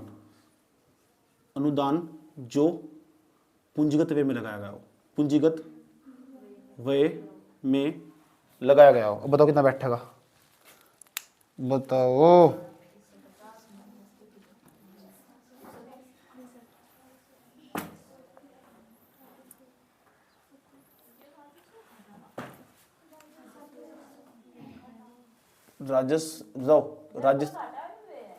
यो व्यय है भी खर्चा है, यो घाटा है। राजस्व घाटा कितना हमारा, राजस्व है व्यय, पूंजीगत व्यय में लगाया गया हो। अब इसे घटाओ, प्रभावी राजस्व व्यय निकाल लो। बताओ प्रभावी राजस्व व्यय निकाल लो कितना बैठेगा, प्रभावी राजस्व व्यय। तो प्रभावी राजस्व व्यय, पक्का सवाल निकाल लो, कहाँ याद रखना बात, या नया टर्म जोड़ा। राजस्व व्यय टोटल कितना हुआ, 150 रुपये, तुम्हें समझाने के लिए, माइनस राज्य सरकारों को जो अनुदान दिया गया और पूंजीगत में खर्च किया, राजस्व नहीं पूंजीगत में, कितना हो, 20। तो बताओ प्रभावी राजस्व व्यय कितना हुआ, 130 रुपये। प्रभावी राजस्व व्यय कितना हुआ, अब 130 रुपये। सरकार कह रही है हमने 150 रुपये खर्च करे, लेकिन जो प्रभावी राजस्व व्यय है उसमें प्रभावी राजस्व व्यय कितना, और प्रभावी राजस्व घाटा निकालना हो ना, प्रभावी राजस्व घाटा निकालना हो। अब हमने कोई नु कहेगा ना हमने 150 करे, ना हमने तो 130 खर्च करे, अपने रिपोर्ट कार्ड में हम 130 दिखा देंगे भैया, घाटा कम होगा नहीं होगा। अब बताओ 130 मतलब, अब कोई पूछे ना हमने कितने पैसे खर्च करे, तो हम बताएंगे दूसरे 130 रुपये खर्च करे। कितने, 130 रुपये खर्च करे। पहले कितने दिख रहे थे, तो इसका मतलब हमने करा क्या, हमने यो करा, जो राज्य सरकार थी ना, राज्य सरकार थी उसे जो अनुदान दिया था और उन्होंने पूंजीगत व्यय पर खर्च कर दिया था, उसे हमने घाटा मानना ही नहीं, ऐसा समझो। क्यों, क्योंकि जो हमने अनुदान दिया था ना, हमने तो दिया था, उन्होंने अनुदान दिया था, मेरा तो वो राजस्व व्यय था, उन्होंने राज्य सरकार ने पूंजीगत व्यय में कन्वर्ट कर दिया, ऐसा समझो।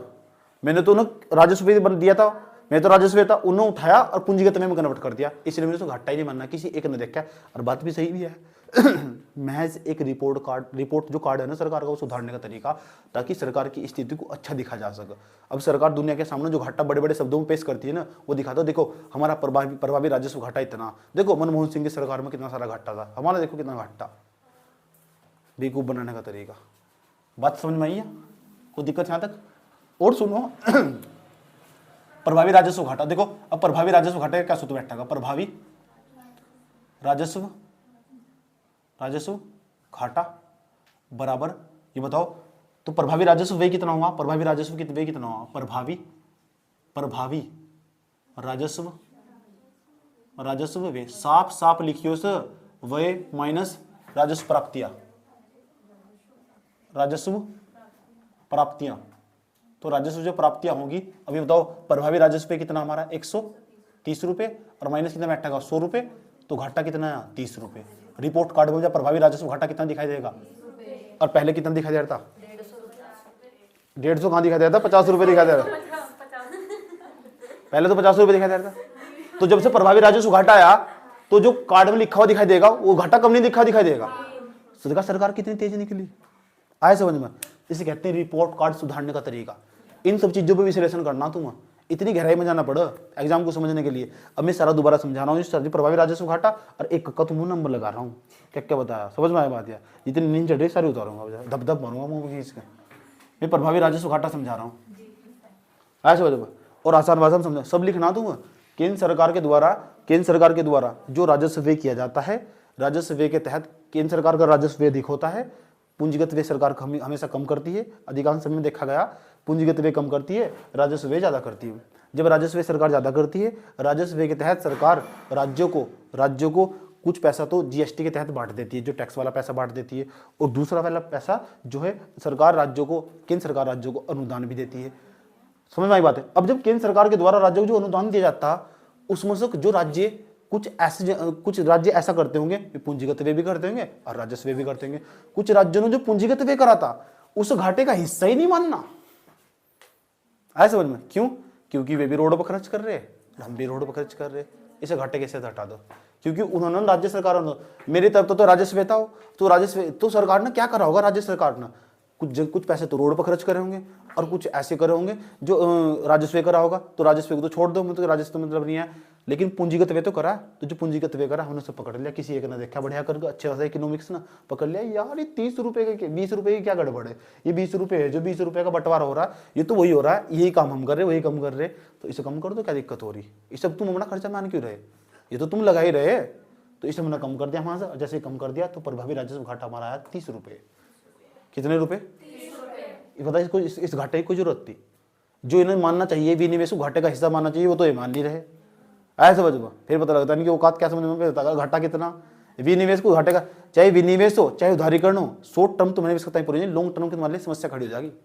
पिछली वीडियो में सब बता रखा, वीडियो जब तक 5 बार नहीं देखोगे ना दिमाग में इकोनॉमिक्स घुसने का नहीं, समझ में यही बात। या अभी तो क्लियरिटी आ रही है, और बार बार क्लियरिटी लेकर नहीं ना, तो पहले अपनी औकात में रहकर चुपचाप 5 बार वीडियो देखने का टाइम टेबल बना देना। पहली बात तो मैं डेली का डेली सुने करूँगा, 1-2 वीडियो दिया है, अब बता इसमें क्या बताया गया था, डिटेल तो बता, और साथ में क्वेश्चन प्रीवियस और क्वेश्चन साथ में लगवाऊंगा। अब समझ में आई बात। यह ठीक बात बता दो, समझ में आई नहीं आई, कोई दिक्कत है यहाँ तक। अपनी स्पीड जान पूछ कर धीमी रखी है मैंने, ताकि मैं प्रभावी राजस्व घाटे को क्लियर कर सकूँ। एक ही काम है स्टूडेंट का, क्या कॉन्सेप्ट क्लियर करना। इसे मीटो को भी तब तुम्हें पता नहीं हुआ क्या हुआ है। भाई जी सुनो मेरी बात, अभी प्रभावी राजस्व घाटे का ये मतलब, इसे भूल जाओ। प्रभावी राजस्व घाटा ऐसा राजस्व घाटा हो सकता है टिप्पणियां लिखने को, प्रभावी राजस्व घाटे पर टिप्पणियां लिखने को पीसीएस मांगे, लेकिन यूपीएससी में नहीं। प्रभावी राजस्व घाटा ऐसा राजस्व घाटा जब केंद्र सरकार राज्य सरकारों को अनुदान देती है, तो अनुदान के तहत जो राज्य होते हैं कुछ पैसा पूंजीगत व्यय करते हैं, कुछ पैसा राजस्व व्यय करते हैं, और जो पैसा पूंजीगत व्यय करते हैं ना, में आया समझ, उसको भारत सरकार ने अपने घाटे का हिस्सा नहीं मानती। समझ में आई बात है, इसलिए उसे डिडक्ट कर देती है, माइनस कर देती है। माइनस करने के बाद जो पैसा बन जाता है वो ये प्रभावी राजस्व घाटा कहलाता है। यही बात टिप्पणी में लिखनी, जो पैसा बच जाता है वो प्रभावी राजस्व घाटा कहलाता है। समझ में आई बात है, दोबारा फिर बता रहा हूँ एक बार, समझ में आई बात है। और ना बताइए ना लोट का रिफ्लेक्शन इस बात का नहीं हुआ। एक तो तूने पढ़ा होगा प्रकाश का परावर्तन, तो मुझे चाहिए मेरी बात का परावर्तन, सही बात है। तो मेरी बात का अगर परावर्तन नहीं हुआ ना, समझ बात है, तो फिर मैं क्या करूँगा, अपने हाथ का, अपनी चाटों का और अपने हाथ का अपवर्तन कर दूंगा, ठीक है। चले, केंद्र सरकार में तुम्हारा रोकड़ा दिया था, एक तो टैक्स का पैसा थारे भीतर गया, लोन का पैसा वो थारे भीतर गया, ये तो पैसा वापस करना पड़ेगा। तुम लक्ष्मी ने कह रही वाओ और गजब गजबे पीस पड़े हुए हंसी। उसके बाद अनुदान दिया, अनुदान पैसा भी दिया, दान भी दे दिया। अच्छा दान वाले पैसे एक खास बात, कुछ पैसा ऐसा जो तुम पूंजीगत व्यय करो, कुछ राजस्व करो। जो पूंजीगत व्यय करोगे ना वही पकड़ लिया मैंने। किसी एक अच्छे से इकोनॉमिक्स अच्छे से सलाहकार ने देखा, अच्छा ये तो बड़ी खतरनाक बात है, पैसा तो रोड पर हम भी खर्च कर रहे, ये भी खर्च कर रहे हैं, जब रोड पर खर्च कर ही रहता तो घाटे कैसे ये मानना, पकड़ लिया नहीं। अब पकड़ने के बाद ना जो टोटल घाटा हुआ था उसमें से माइनस कर देने, चल नहीं हम से खर्च नहीं कर रहे, इसे जो हम खर्च क्यों नहीं कर रहे हैं, इसे हम घाटे का हिस्सा मानिए नहीं, क्योंकि अभी वही खर्च कर रहा है, अभी वही खर्च कर रहा है। आया समझ में, तो उसे उठाया और माइनस कर दिया और उसे प्रभावी राजस्व घाटा कहा। समझ में आई बात है, उसी क्या बोलते हैं, प्रभावी राजस्व घाटा। अच्छा प्रभावी राजस्व घाटा कम होना चाहिए, ज्यादा होना चाहिए, सवाल तो इतना तो सब पढ़े लो, फॉर्मूला भी सबके याद हो गए। मुझे प्रभावी राजस्व घाटा कम अच्छा ज्यादा अच्छा, जितना कम होगा और बढ़िया, सरकार के लिए तो और भी बढ़िया है। तो ऐसे समझ में, प्रभावी राजस्व घाटा और कम होगा और अच्छी बात है। प्रभावी राजस्व घाटा, पहले घाटा कितने का था? 50 रुपए का, फिर कितना होगा? 30 का। लेकिन घाटा तो घाटा हो, चाहे घाटा कोई सा भी हो, है तो समस्या ही। प्रभावी राजस्व व्यय कितना हो रहा है? प्रभावी राजस्व व्यय था 20 रुपए, हमने उसका हिस्सा मानने ही नहीं, 20 रुपए राज्य सरकारों को दे दिया हमने। ये छोटे छोटे उदाहरण दिए गए 20-30 रुपए के, ताकि तुम्हारे दिमाग में बात घुसाई जा सके। अब मैं बड़े उदाहरण देंगे तब भी समझ में आएंगे, क्योंकि छोटे छोटे उदाहरण लेके बड़े उदाहरण समझे जा। 20 रुपए को मानना ही नहीं, पूंजीगत व्यय कर दिया राज्य सरकारों ने। जो मैंने केंद्र सरकार को पता क्या दिया था? अपना जो मेरा राजस्व व्यय था, मैंने तो करा राजस्व व्यय, केंद्र राज्य सरकारों ने पकड़ा उसे अपना पूंजीगत व्यय बना दिया। मैंने कहा हो कहा जा रहे हो, अच्छा आ जाओ, ठीक आ जाओ, अरे डिटेक्ट करे, माइनस करे, चल चल बेटा चल। सरकार ने सोचा ये तो बड़े जुगाड़ है यार, आज ही हम बताने हमारा राजस्व घाटा इतना, तो बड़े बड़े शब्दों में पता क्या कर, भारत सरकार का प्रभावी राजस्व घाटा इतना। सरकार सोचे मनमोहन सिंह की सरकार में तो बहुत कम था घाटा, इसमें घाटा बहुत, इसमें घाटा मनमोहन सिंह की सरकार में तो घाटा बहुत ज्यादा था, इसमें तो बढ़िया घाटा।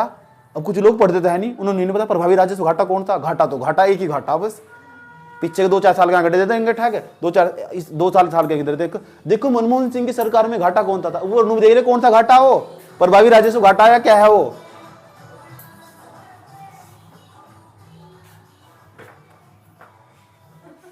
समझे? कोई दिक्कत? इतनी बात बता दो, समझ में नहीं आई? समझ में?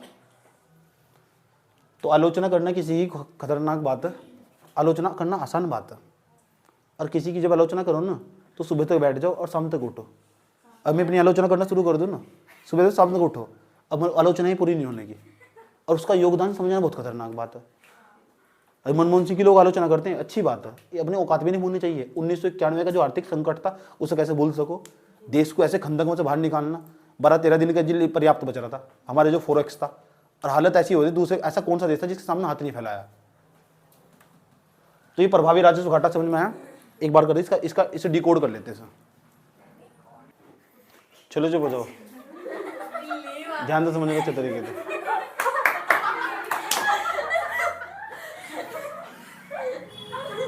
नोट या तो पक्का सवाल पूछेगा।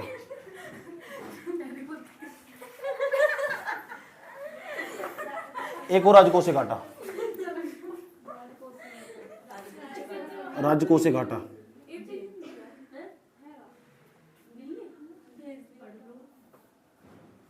एक और राजकोषीय घाटा। काजल यहाँ तक लगा ली, यहाँ तक लगा ली, फिर भी समझ में जाने में फायदा नहीं होने वाला, इसे समझ लो।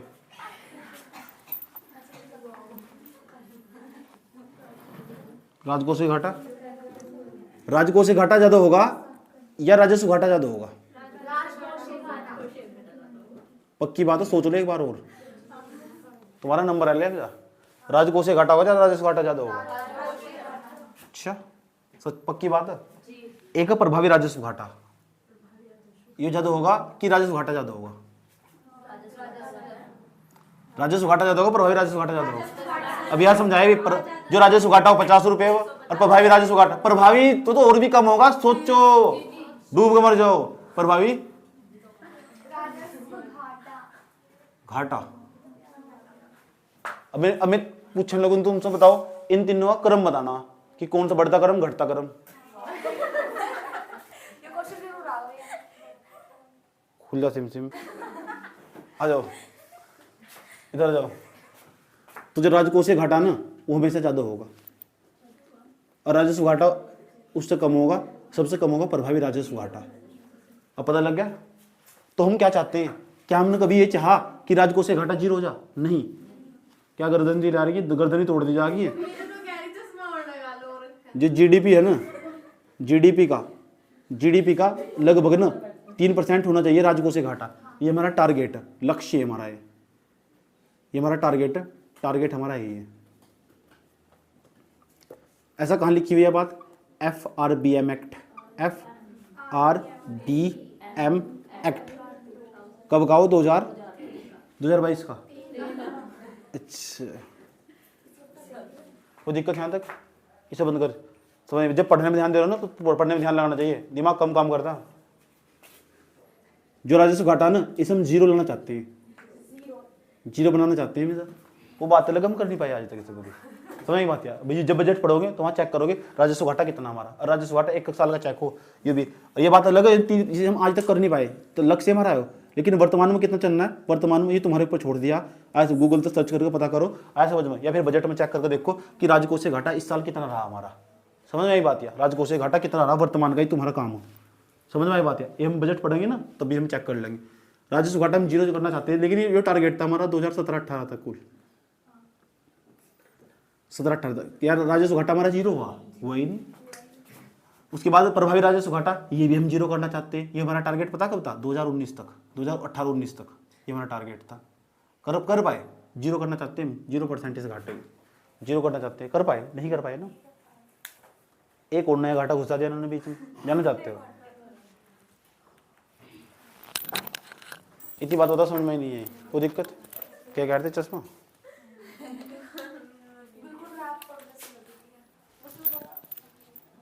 अभी देखो तुम डरा में मजे में थी।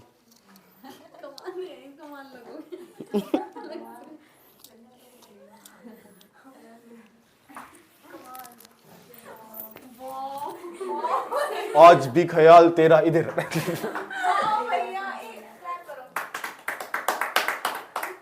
हर टाइम में जाके मुड़ मिलना था। राजकोषीय घाटा समझ में आया, राजकोषीय घाटा FRBM एक्ट का ना, FRBM एक्ट में लिखा हुआ कि जो राजकोषीय घाटा, ठीक, राजकोषीय घाटा GDP का 3% होना चाहिए, और जो राजस्व घाटा है ना वो 0% हो जाना चाहिए। 2017-18 तक टारगेट था। जो वर्तमान समय का बजट है ना उसके भीतर देखने के बाद तुम यहाँ से कोड कर दोगे। उसके बाद प्रभावी राजस्व घाटा, ये मैं खुद ही करवाऊंगा, डोंट वरी। प्रभावी राजस्व घाटा ना उसे कोड करोगे कितना चल रहा, लेकिन पता होना चाहिए इन घाटे को सजाने का क्रम दे देगा, कौन सा ज्यादा होना चाहिए कौन सा कम होना चाहिए, ये सर नो, ये प्रभावी राजस्व घाटा ये क्या हुआ, अच्छा ये ना। इतनी बात बताओ समझ में आई नहीं आई, कोई प्रॉब्लम तो प्रभावी राजस्व घाटा समझ में आया, ठीक।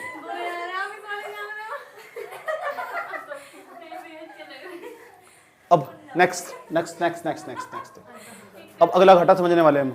अगले घाटे का नाम है प्राथमिक घाटा, ये लास्ट, उसके बाद ही समझ जाओ ये पोर्शन पूरी तरह खत्म हो चुका होगा, बजट वाली प्रक्रिया पूरी तरह समाप्त हो चुकी होगी। उसके बाद हम चल चुके होंगे भुगतान संतुलन पर, बैलेंस ऑफ पेमेंट। चले,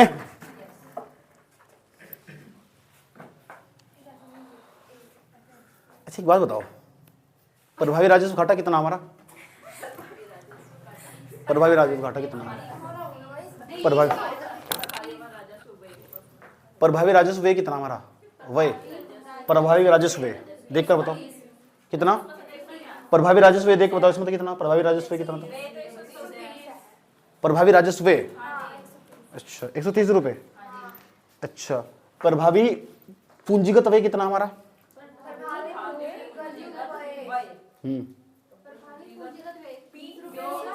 20 रुपए, तो ठीक, तो प्रभावी पूंजीगत व्यय हमारा कितना 20 रुपए है। चलो ये तो सही है यहाँ तक, कोई दिक्कत यहाँ तक, ठीक। अच्छा ये देखो जो केंद्र सरकार के द्वारा पैसा खर्च करा गया, जो 20 रुपए था, 20 रुपए केंद्र सरकार का था, जो राजस्व व्यय था किसी जमाने में, और राज्य सरकार ने उसे क्या बना दिया, पूंजीगत व्यय। तो राज्य सरकार के द्वारा पूंजीगत व्यय बना देगा नहीं सर, राज्य सरकारों ने तो पूंजीगत व्यय बना दिया, राज्य सरकार थी ना जो, इसे तो बना दिया पूंजीगत व्यय। समझ में आई बात है, जब पूंजीगत व्यय बना दिया, चलो चलो चलो चलो चलो चलो चलो चलो चलो चलो यहाँ तो बताओ कोई दिक्कत है क्या तक। एक सवाल और, अब ध्यान से, लास्ट स्टेज है बस, इसके बाद फिर कुछ नहीं है। अगर इसका विश्लेषण करना सीख गए ना, यहाँ मैं तुमसे 3 सवाल पूछूंगा, और उम्मीद करता हूँ पहले सवाल का उत्तर सबका सही होगा और अगले दोनों गलत होंगे, अगले दोनों के तुरंत गलत होंगे। है अजीब मास्टर बेचारा।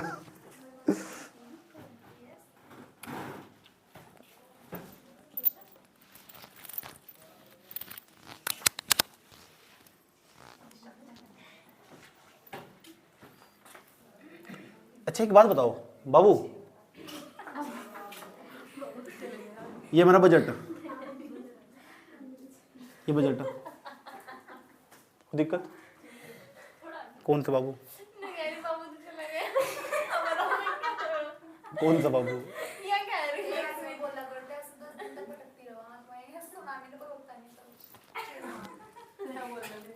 पारलौकिक जगत अलौकिक जगत की बात करनी छोड़ दें।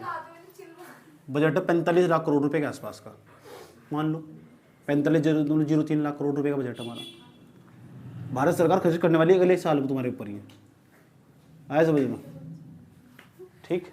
दूसरे नंबर पे पहले ऐसा हो सकता होगा कि जो भारत सरकार पैसा खर्च करने वाली, भारत सरकार जो पैसा खर्च करने वाली उसमें से कुछ तो ऐसा सरकार करेगी पूंजीगत पे, पूंजीगत व्यय,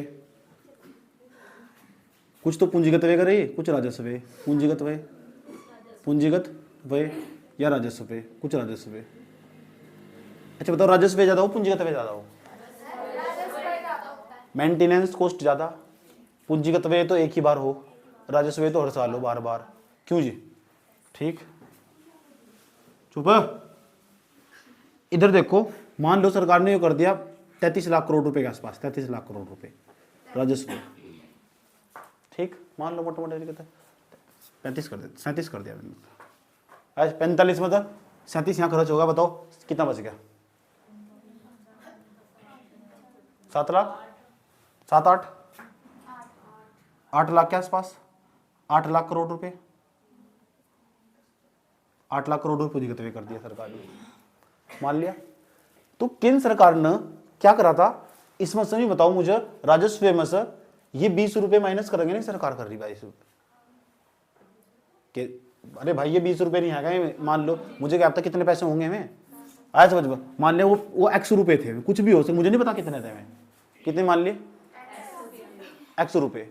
तो मैंने जो मेरा यो कोई है क्या x रुपए, ये पूंजीगत व्यय, पूंजीगत व्यय।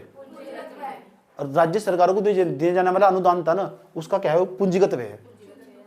ये मैंने माइनस कर दिया, समझ नहीं बात? या तो मैंने माइनस कर दिया, और जब मैंने यहाँ तो माइनस कर दिया तो इधर जाकर जुड़ जाएगा, क्योंकि एक तरफ तो माइनस करूंगा तो दूसरी तरफ जुड़ेगा नहीं हो, क्योंकि मैंने बता क्या करा, पहले तो मैंने दे दिया था सर, पहले मैंने दे दिया सर, मैंने कहा चलो मेरा ये राजस्व है, राजस्व है, क्योंकि मैं केंद्र सरकार हूं नहीं है, मैंने से पहले क्या मानना, मैंने पहले से केंद्र सरकार में केंद्र सरकार हूं, मैंने पहले से राजस्व मानना। जब राजस्व मानना ना मैंने सर ऐसा तो फिर मैंने माइनस कर दिया होगा अपनी तरफ से, तो फिर इसके बाद क्या हुआ है, राज्य सरकार ने सब पूंजीगत व्यय बना लिया, और जब पूंजीगत व्यय बना लिया तो फिर इधर चला जाएगा, इधर जाकर जुड़ गए 8 लाख करोड़ रुपए में जाकर। ये बात बताओ समझ में नहीं आई? कोई दिक्कत हड़गड़ का बुझा रहा? इसका मतलब जो मेरा राजस्व व्यय था ना, जो 20 रुपए से कम हुआ, वो पूंजीगत जो पूंजीगत व्यय मेरा वो 20 रुपए से बढ़ गया।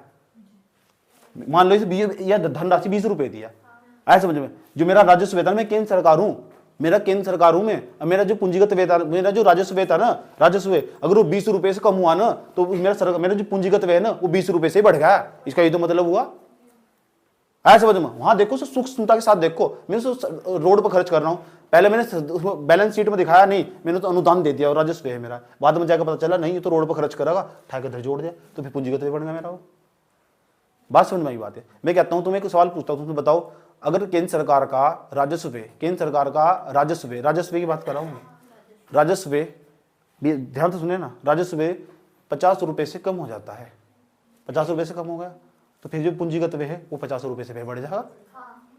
अगर अनुदान की बात आ रही तो भाई बात समझ में आ रही बात है?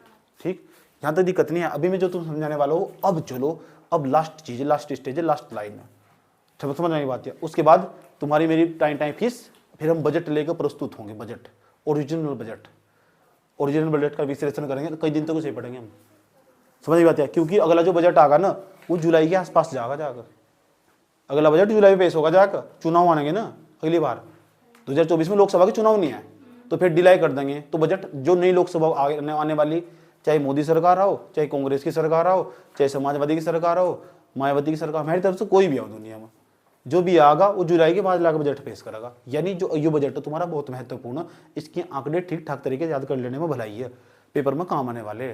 बात समझ में आई बात? और जो यूपीएससी का पेपर होगा वो भी अगले साल लेट होगा, अक्टूबर के आसपास होगा, और बढ़िया तैयारी करने का टॉप का मौका मिल जाएगा तुम्हें, क्योंकि चुनाव नहीं आ जाएंगे बीच में, और चुनाव आ जाएंगे तो जून के आसपास चुनाव चलेंगे, और सारी संस्थाएं सभी समय बिजी होंगी। ठीक, तो मेरा मानना है ऐसा ही, डिले करेंगे और अक्टूबर में लगभग पेपर लेके जाएंगे अगले साल वाला, समझ नहीं बात है? तो ये बढ़िया जबरदस्त मौका मिलेगा तुम्हें तैयारी करने का। ऑप्शनल पूरा हो जाएगा यूपीएससी की तैयारी के लिए, 500 नंबर का ऑप्शनल, दूसरे नंबर पर सीसैट, बाकी सब जो हो ना, polity, economics, environment, polity, university, तीसरा सब्जेक्ट पढ़ो भी ना, लेकिन ऐसा मजबूत कर लो कहीं से भी क्वेश्चन आएगा ना उड़ा दो। समझ में आई बात है? तीनों को जोड़ लो सब्जेक्ट के, इकोनॉमिक्स के 20 क्वेश्चन के आसपास आओ। और 15 क्वेश्चन ऐसे हैं जो सिर्फ वीडियो से आएंगे, 15 क्वेश्चन फिक्स, अगर पक्का कर रखा था भी, आज नहीं तो कल पक्के हुई जाएंगे। ऐसे समझ, आज नहीं तो कल पक्के हुई जाएंगे। विश्लेषण कर करो पिछले सारे क्वेश्चन देख, 15-20 क्वेश्चन के आसपास आराम से उड़ा लगाओ। 15 क्वेश्चन उसके मान लो, इन्वायरमेंट के 20-20 क्वेश्चन आ रहे, 25-25 क्वेश्चन, और जितना मैं पढ़ाऊंगा ना 17-18 क्वेश्चन आराम से झेल जाओगे। 15-17-18 क्वेश्चन वहाँ होंगे। उसके बाद रही पॉलिटी, 18-20 क्वेश्चन सबको पता, 18 फिक्स, 18-20 में तो 15 पढ़ ले, 15-45 बैठ रहे, जर्नल की मेरिट काट रहे। समझ में आई बात है? जर्नल की मेरिट काट रहे, तो ऐसा सोचना। बात समझ में आया? अब तुम तो वैसे भी लोअर कास्ट से बिलोंग करो, तो उसका फायदा मिलेगा तुम, कोटा मिलेगा तुम। समझ में आया बात है? लेकिन कोटे के बारे में सोचना ही नहीं, टारगेट नहीं सोचे। जब तक किसी भी टेस्ट में ना 100+ नहीं रहने का, सुन लो, जब तक किसी टेस्ट में तुम 100+ कंफर्टेबल नहीं हो जाते, 120-150 के आसपास कंफर्टेबल नहीं हो जाते, 120-150 कैसे भी टेस्ट ले आओ, कहीं से भी उठाएगा, तब तक पेपर ही नहीं देने जाना। समझ नहीं बात है? चाहे कैसे भी टेस्ट उठा कर ले आओ, जब तक तुम उसमें 150 के आसपास कंफर्टेबल नहीं हो जाते, तब तक टेस्ट ही पेपर ही नहीं देने जाना, चाहे 1 साल और बिता देना। रटंग से बैठ के देखेंगे कहाँ तक पूछेगा। समझ में आई बात है? पूछ तो कहाँ तक पूछेगा, सुप्रीम कोर्ट फाड़ कर थोड़ा घुस जाएगा कहीं तो बाहर। समझ में आई बात है? राष्ट्रपति को राष्ट्रपति के भीतर दे तो पूछेगा, राष्ट्रपति के अंदर तो कहाँ जा लेके जाएगा। समझ में आई बात है? तो एक खास बात है, एक और नया घाटा, उसका नाम है प्राथमिक घाटा। अब इसके पूरे चांस है पेपर मारने के। समझ में आई बात है? इस साल जब तुम पेपर देखोगे ना उठाकर विश्लेषण करोगे, तुम इसे पक्का सवाल दिखा देगा। यार पूरा दूसरा हमारा करता है,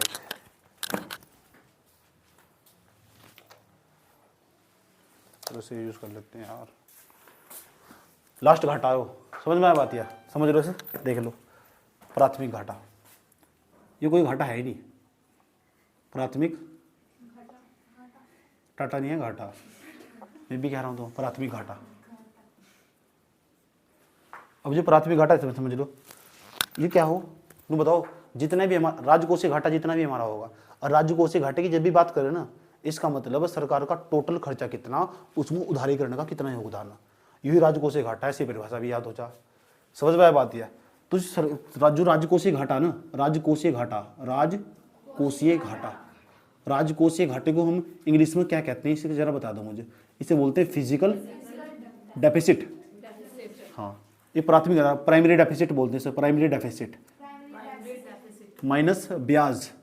अब ये ब्याज पता क्या है, ये सबसे बड़ी सिरदर्दी भारत सरकार की। अब तुम बजट उठा कर देखोगे ना, उसमें 100, अगर भारत सरकार का 100 पैसे का बजट है ना, 100 पैसे का 1 रुपये का बजट मान लो मैं, उसमें तो 20 रुपये हम 20 पैसे ब्याज की देने जा रहे, मूलधन तो बाद में वापस करेंगे, बहुत बड़ी। तो ब्याज शुरू से लेकर आखिरी तक परेशान कर रहा हूँ। यानी जो हमने उधार लिया था ना, उधारीकरण, वो शुरू से प्रॉब्लम कर रहा है भारत सरकार ना। तो ये ब्याज, इसलिए तो प्राथमिक घाटे को लेकर आए हम। प्राथमिक घाटा किस बात का प्रतीक है? प्राथमिक घाटे तो पक्का सवाल पूछ सके, एक छोटा सा सूत्र देखो कितना परेशान करेगा तुम। प्राथमिक घाटा का मतलब राजकोषीय घाटा माइनस ब्याज। भारत सरकार पर कितना सारा ब्याज है, हर साल भारत सरकार ब्याज देने जा रही है। ये प्राथमिक घाटा देखो क्या कह रहा। प्राथमिक घाटा राजकोषीय घाटे में तो अगर ब्याज हटा दो तुम्हारा राजकोषीय घाटे में तो कुछ ऐसा भी तो जो ब्याज आए समझ, ब्याज राजकोषीय घाटा तुम्हारा टोटल घाटा इतना। राजकोषीय घाटे का क्या मतलब? उधारीकरण। और उधारीकरण में कुछ तो ऐसा उधारीकरण में जो उधार लेकर आए उसमें तो कुछ का ब्याज भी तो जा रहा है, जा नहीं रहा है भाई। उधार लेकर आए उसका ब्याज देना पड़ेगा, तो ब्याज देना पड़ेगा, वो ब्याज हमारा। और ये ब्याज हमें शुरू से लेकर आखिरी तक परेशान कर रहा है।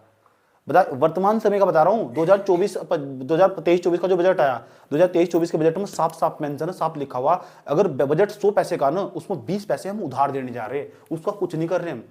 जो उधार लेके आए थे ना, उसका पैसे उधार तो दिया नहीं उसका अब तक, 20 पैसे लगातार बढ़ता जा रहा, ये ब्याज लगातार बढ़ता जा रहा। अगले साल बजट हो सकता है, अगले वाले बजट में 25 पैसे हो जाए, और हो जाए एक दिन हम जितना हमारा बजट है इतना हम ऊपर ही पैसे दे वापस लौट कर आ रहे, समस्या ऐसी खड़ी हो जाए। इसे कहा देश ऋण जाल में फंस रहा है। ये ब्याज धीरे धीरे, और ये ब्याज लगातार बढ़ रहा है ना, वो इस देश की स्थिति को प्रदर्शित कर रहा है। प्राथमिक घाटा इसलिए तो बनाया है प्राथमिक घाटा। अब देखो प्राथमिक घाटा क्या कह रहा, प्राथमिक घाटा ये कह रहा, अगर ये बताओ मुझे, अगर ये हमारा 125, ये हमारा 150 रुपये है, कितना? 150। और ये हमारा 125 रुपये ब्याज, कितना? अब बताओ कितना बैठेगा? वो तो प्राथमिक घाटा कितना बैठेगा? अगर ब्याज कम हो जा तो ब्याज तुम कम कर दो। अगर ब्याज बढ़ रहा है तो राजकोषीय घाटा क्या हो जाएगा, ये प्राथमिक घाटे पर क्या प्रभाव पड़ेगा, प्राथमिक घाटे पर अगर ये बढ़ेगा, अगर ब्याज बढ़ा दो तुम, अभी अभी अभी, अभी कितना है पहले उन्हें बताओ, अभी कितना है 25, एक काम करो इसे बढ़ा दो, इसे 125 की जगह 140 कर दो। चलो अगर 140 कर दोगे ना, बताओ 150 माइनस के 140 घटा कितना आ जाएगा, प्राथमिक घाटा घट गया, घट नहीं गया। अब ब्याज क्या करा तुमने, बढ़ाया। अच्छा ब्याज बढ़ाने का मतलब तो भारत सरकार का जो ब्याज है अगले साल बढ़ेगा घटेगा, ब्याज अगले साल बढ़ेगा घटेगा। अगर ब्याज बढ़ा तो समस्या पता क्या हो जाएगी, प्राथमिक घाटा घट जाएगा, तो प्राथमिक घाटा कम हो रहा है। प्राथमिक घाटा जितना कम होगा ना इतना ही खतरनाक है। प्राथमिक घाटा ये ऐसा घाटा, यही तो खास बात है, यही तो फंसागा। ओ तुम खुद देख लो, ब्याज नहीं बढ़ रहा, ब्याज बढ़ रहा तो प्राथमिक घाटा कम नहीं होगा। और ब्याज जब भी बढ़ेगा ना सूत्र हिसाब से डिजाइन करा गया, एक छोटा सा सूत्र परेशान कर देगा। तुम देखना घाटा घाटा होगा तो घाटा हो, कल तो मर्जो नहीं है, इसे तो बनाएगा जान पूछ कर। अगर ब्याज बढ़ा दिया मैंने यहाँ देखो ब्याज बढ़ाया, मैथमेटिक्स, इसमें मैथमेटिक्स भी यूज हो रहा है और इकोनॉमिक्स भी यूज हो रहा है, एक साथ यूज हो रही है, इसलिए पक्का सवाल पूछेगा। अगर ब्याज बढ़ेगा तो लो भारत सरकार का ब्याज बढ़ता जा रहा है, तो ब्याज बढ़ता जाएगा तो फिर जो प्राथमिक घाटा तो कम हो जाएगा, तो प्राथमिक घाटा कम नहीं हो जाएगा, कम नहीं होगा। देख लो तुम, इसका मतलब प्राथमिक घाटा जो अगर कम होगा ना, इसका मतलब भारत सरकार की स्थिति अच्छी नहीं है। अब प्राथमिक घाटा बढ़ रहा है, इसका अभी प्राथमिक घाटा बढ़ रहा है, ज्यादा आ रहा है, प्राथमिक घाटा ज्यादा आ रहा है, इसका मतलब प्राथमिक सरकार की स्थिति अच्छी। अब ये ज्यादा कैसा आएगा, एक तरीका तो हो सके तुम इसे बढ़ा दो, इसे बढ़ा दो, राजकोषीय घाटा बढ़ा दो। तो ब्याज है ना, ब्याज परेशान कर रहा है। प्राथमिक घाटा इसलिए बनाएगा ताकि तुम ब्याज के बारे में समझा सको, ब्याज शुरू से लेकर अंत तक परेशान कर रहा है। राजकोषीय घाटा तुम्हारा बढ़ेगा ऐसे समझो, तो जो ब्याज है ना, और ब्याज तुम्हारा कम होगा, अगर तुम्हारा ब्याज कम होगा ना तो ब्याज कम होगा, तो ये तुम्हारा प्राथमिक घाटा तुम्हारा बढ़ जाएगा। अगर प्राथमिक घाटा बढ़ा ना, मैंने पहले कह रहा हूं प्राथमिक घाटा बढ़ा ना, इसका मतलब प्राथमिक घाटा अच्छा, ऐसे समझो। प्राथमिक घाटा क्या है, सरकार की स्थिति, इसमें बस प्राथमिक घाटे में एक ही बात प्रदर्शित कर रखी है, पता क्या बात प्रदर्शित कर रही है, इसका मतलब ब्याज। ये ब्याज को इंडिकेट कर रहा है कि ब्याज का कितना बड़ा योगदान है हमारे राजकोषीय घाटे पर, ब्याज का कितना बड़ा योगदान है। अगर प्राथमिक घाटा कम हुआ ना, इसका मतलब ब्याज लगातार बढ़ता जा रहा है। अच्छा बताओ, अगर ब्याज जीरो होगा तो क्या होगा, ब्याज जीरो हो जाता तो प्राथमिक घाटा राजकोषीय घाटा बराबर हो जाएगा, इसका मतलब प्राथमिक घाटा राजकोषीय घाटा बराबर हो जाएगा। यस, इससे बेहतरीन स्थिति क्या होगी, इसका मतलब सरकार पर जितना भी ब्याज था ना सारा जीरो होगा, जितना भी पिछड़ा सारा जीरो होगा, एक साल का बचेगा बस, राजकोषीय घाटा एक साल का ही तो हो। इसका मतलब इस एक ही साल का मेरे को कर्जा बस वो लेगा, बस अगले साल उसे देना। ये सवाल पूछ सके, यहाँ से पूछेगा, अगर भारत सरकार का जो ब्याज जीरो हो जा, तो जीरो का मतलब कि जितना सारा पैसा था ना सारा वापस लौटा दिया, उसको लौटा दिया तो बच गया, तो राजकोषीय घाटा प्राथमिक घाटे के बराबर हो जाएगा। इसी सवाल को उल्टा घुमा के पूछे लगा तुमसे, प्राथमिक घाटा राजकोषीय घाटे के बराबर है, इस कथन का क्या अर्थ है? तो आप पता क्या बोलोगे, प्राथमिक घाटा राजकोषीय घाटे के बराबर है, इस कथन का ये अर्थ, भारत सरकार पर कोई ब्याज ही नहीं है, एक ही साल का ब्याज बचा हुआ, दिमाग घुस रही, एक ही साल का बचा रहा है वही वापस लौटाना, राजकोषीय घाटा प्राथमिक घाटे के बराबर हो जाएगा। एक छोटा सा टर्म परेशान कर देगा तुम्हें, 4 घाटे बता दिए मैंने तुम्हें, नंबर फर्स्ट राजकोषीय घाटा, दूसरा राजस्व घाटा, तीसरा प्राथमिक राजस्व, और ये क्या है प्राथमिक घाटा। अच्छा प्राथमिक घाटा कम होगा, ये कम होना अच्छा या ज्यादा होना अच्छा? याद रखिए बात। या कभी सोचा घाटा तो घाटा होगा, अच्छा घाटा होगा तो फिर टाटा होगा, और टाटा ही करता है क्वेश्चन, समझ में आया बात? यह एक बात और बता दो, प्राथमिक घाटा क्यों निकालते हैं, ताकि हम बता सके ब्याज का कितना इंपोर्टेंस है, कितना बड़ा योगदान है, ब्याज हमें कितना परेशान कर रहा है, समझ में? ब्याज भारत सरकार को, हम मतलब भारत सरकार को कितना परेशान कर रहा है ब्याज, और ये ब्याज का कितना बड़ा योगदान है, कितना ज्यादा कॉन्ट्रीब्यूशन है इसका ब्याज का, ऐसे समझ में? और जब ब्याज का कितना बड़ा कॉन्ट्रीब्यूशन है तो ब्याज को उठाओ और ऐसे करके मारो, समझ में आए बात? या इतनी बात बताओ, समझ में आई नहीं है? कोई दिक्कत? ये बात बताओ समझ में? तो ब्याज हमें लास्ट लेकर लास्ट तक परेशान कर रहा नहीं कर रहा? कोई दिक्कत? ठीक, तो ब्याज को ना ऐसे करके नाप दो, ब्याज को,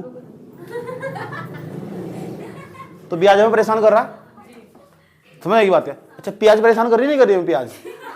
ब्याज परेशान कर रहा है, प्याज परेशान कर रही नहीं कर रही? तो जब इधर निर्मल सीतारमण प्याज नहीं खाती हुआ मने कर दो, कह रही मैं खाती नहीं, जाओ जो करना कर लो। संसद में सांसद प्याज लेके आए थे, संसद में प्याज लेकर आधे टमाटर लेके आए थे, अजीब इंसान है। देखो राजकोषीय घाटा, जो राजकोषीय घाटा अगर अब मैं तुमसे पूछने जा रहा हूं, अगर राजकोषीय घाटा और ब्याज दोनों बराबर हो जाए इसका क्या मतलब है? तो प्राथमिक घाटा कितना हो जाएगा? राजकोषीय घाटा और ब्याज दोनों बराबर हो जाए इसका क्या मतलब है? प्राथमिक घाटा 0 होगा, इसका क्या मतलब है? तुम्हारा देश बर्बाद होगा, इसका ही मतलब है। ऐसे इसका ही मतलब है राजकोषीय घाटा और ब्याज बराबर हो गए। इसका मतलब जितना घाटा ना इतने का ही ब्याज लेके आ रहे तुम। एक साल में जितना तुम्हारा घाटा हो रहा है ना, इतना तो तुम ब्याज लेने जा रहे हैं। ऐसे समझो भाई, तुम मान लो तुमने एक साल में पता क्या हुआ, एक साल में तुमने 50 रुपए, तुम एक साल में तुमने 100 रुपए का खर्च, 150 रुपए खर्चा करा और 100 रुपए तुमने कमाए, तो घाटा कितना होगा? 50 रुपए। अब 50 रुपए का पता क्या है, 50 रुपए तुम कमाने तो है ही है, अब 50 रुपए तुम 50 रुपए घाटा होगा, 50 रुपए का तुम ब्याज देगा हो जाओगे बाहर। कितनी बुरी स्थिति होगी देश की। 50 रुपए तुम बाहर से लेकर आओगे, 50 रुपए का तुम ब्याज देगा होगे। इतना तुम्हारा जितना राज्य को से घाटा, इसका सरकार की स्थिति बहुत बदतर हो चुकी। प्राथमिक घाटा 0 होने का मतलब है, प्राथमिक घाटा जितना ही कम होगा ना, इसका मतलब सरकार पे ब्याज का बोझ लगातार बढ़ता जा रहा है। प्राथमिक घाटा 0 होना क्या अर्थ, ये सब लिखने हैं नोट्स पर।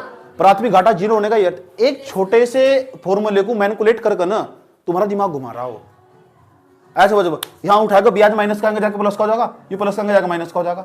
इसी सूत्र को मैं ऐसे लिख सकूं, राजकोषीय घाटा बराबर, देखो राजकोषीय घाटा, राजकोषीय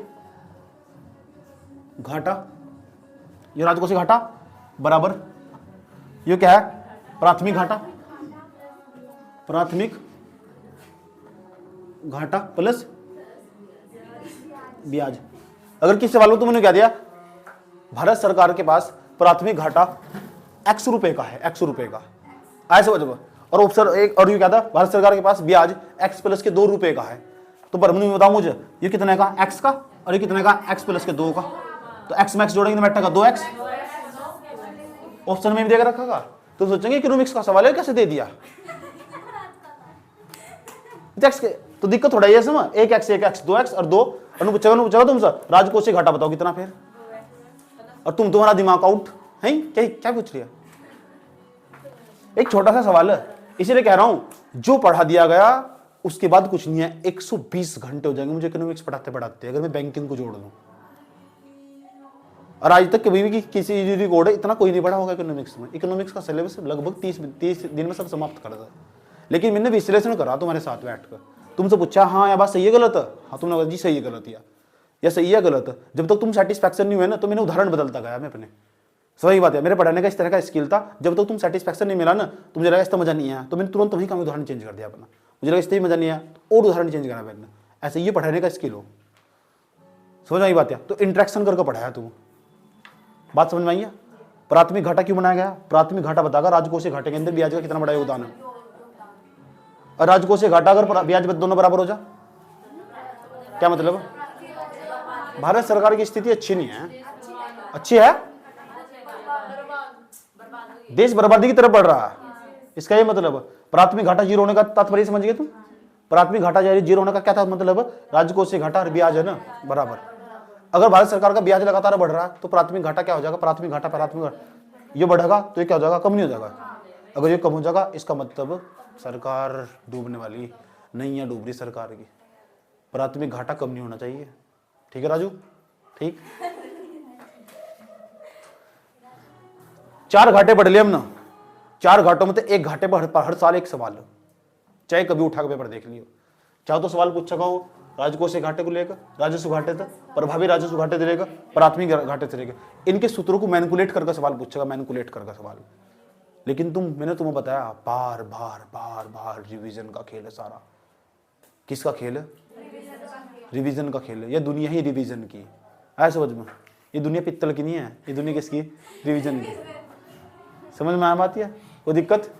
चले चलो आज के लिए इतने रखते हैं। क्लास नंबर 21 थी, अब इन्वायरमेंट का क्लास चलेगा। किसका? और कल पता क्या चलेगा? कल सारा का सारा बजट हम अपडेट करेंगे, वीडियो दिखा कर अपडेट करेंगे। तुम देखो चलो फटाफट लिखो कहाँ से नोट करना, अपने ही नोट्स में, दूसरा नहीं बनाने के। नहीं, अपडेट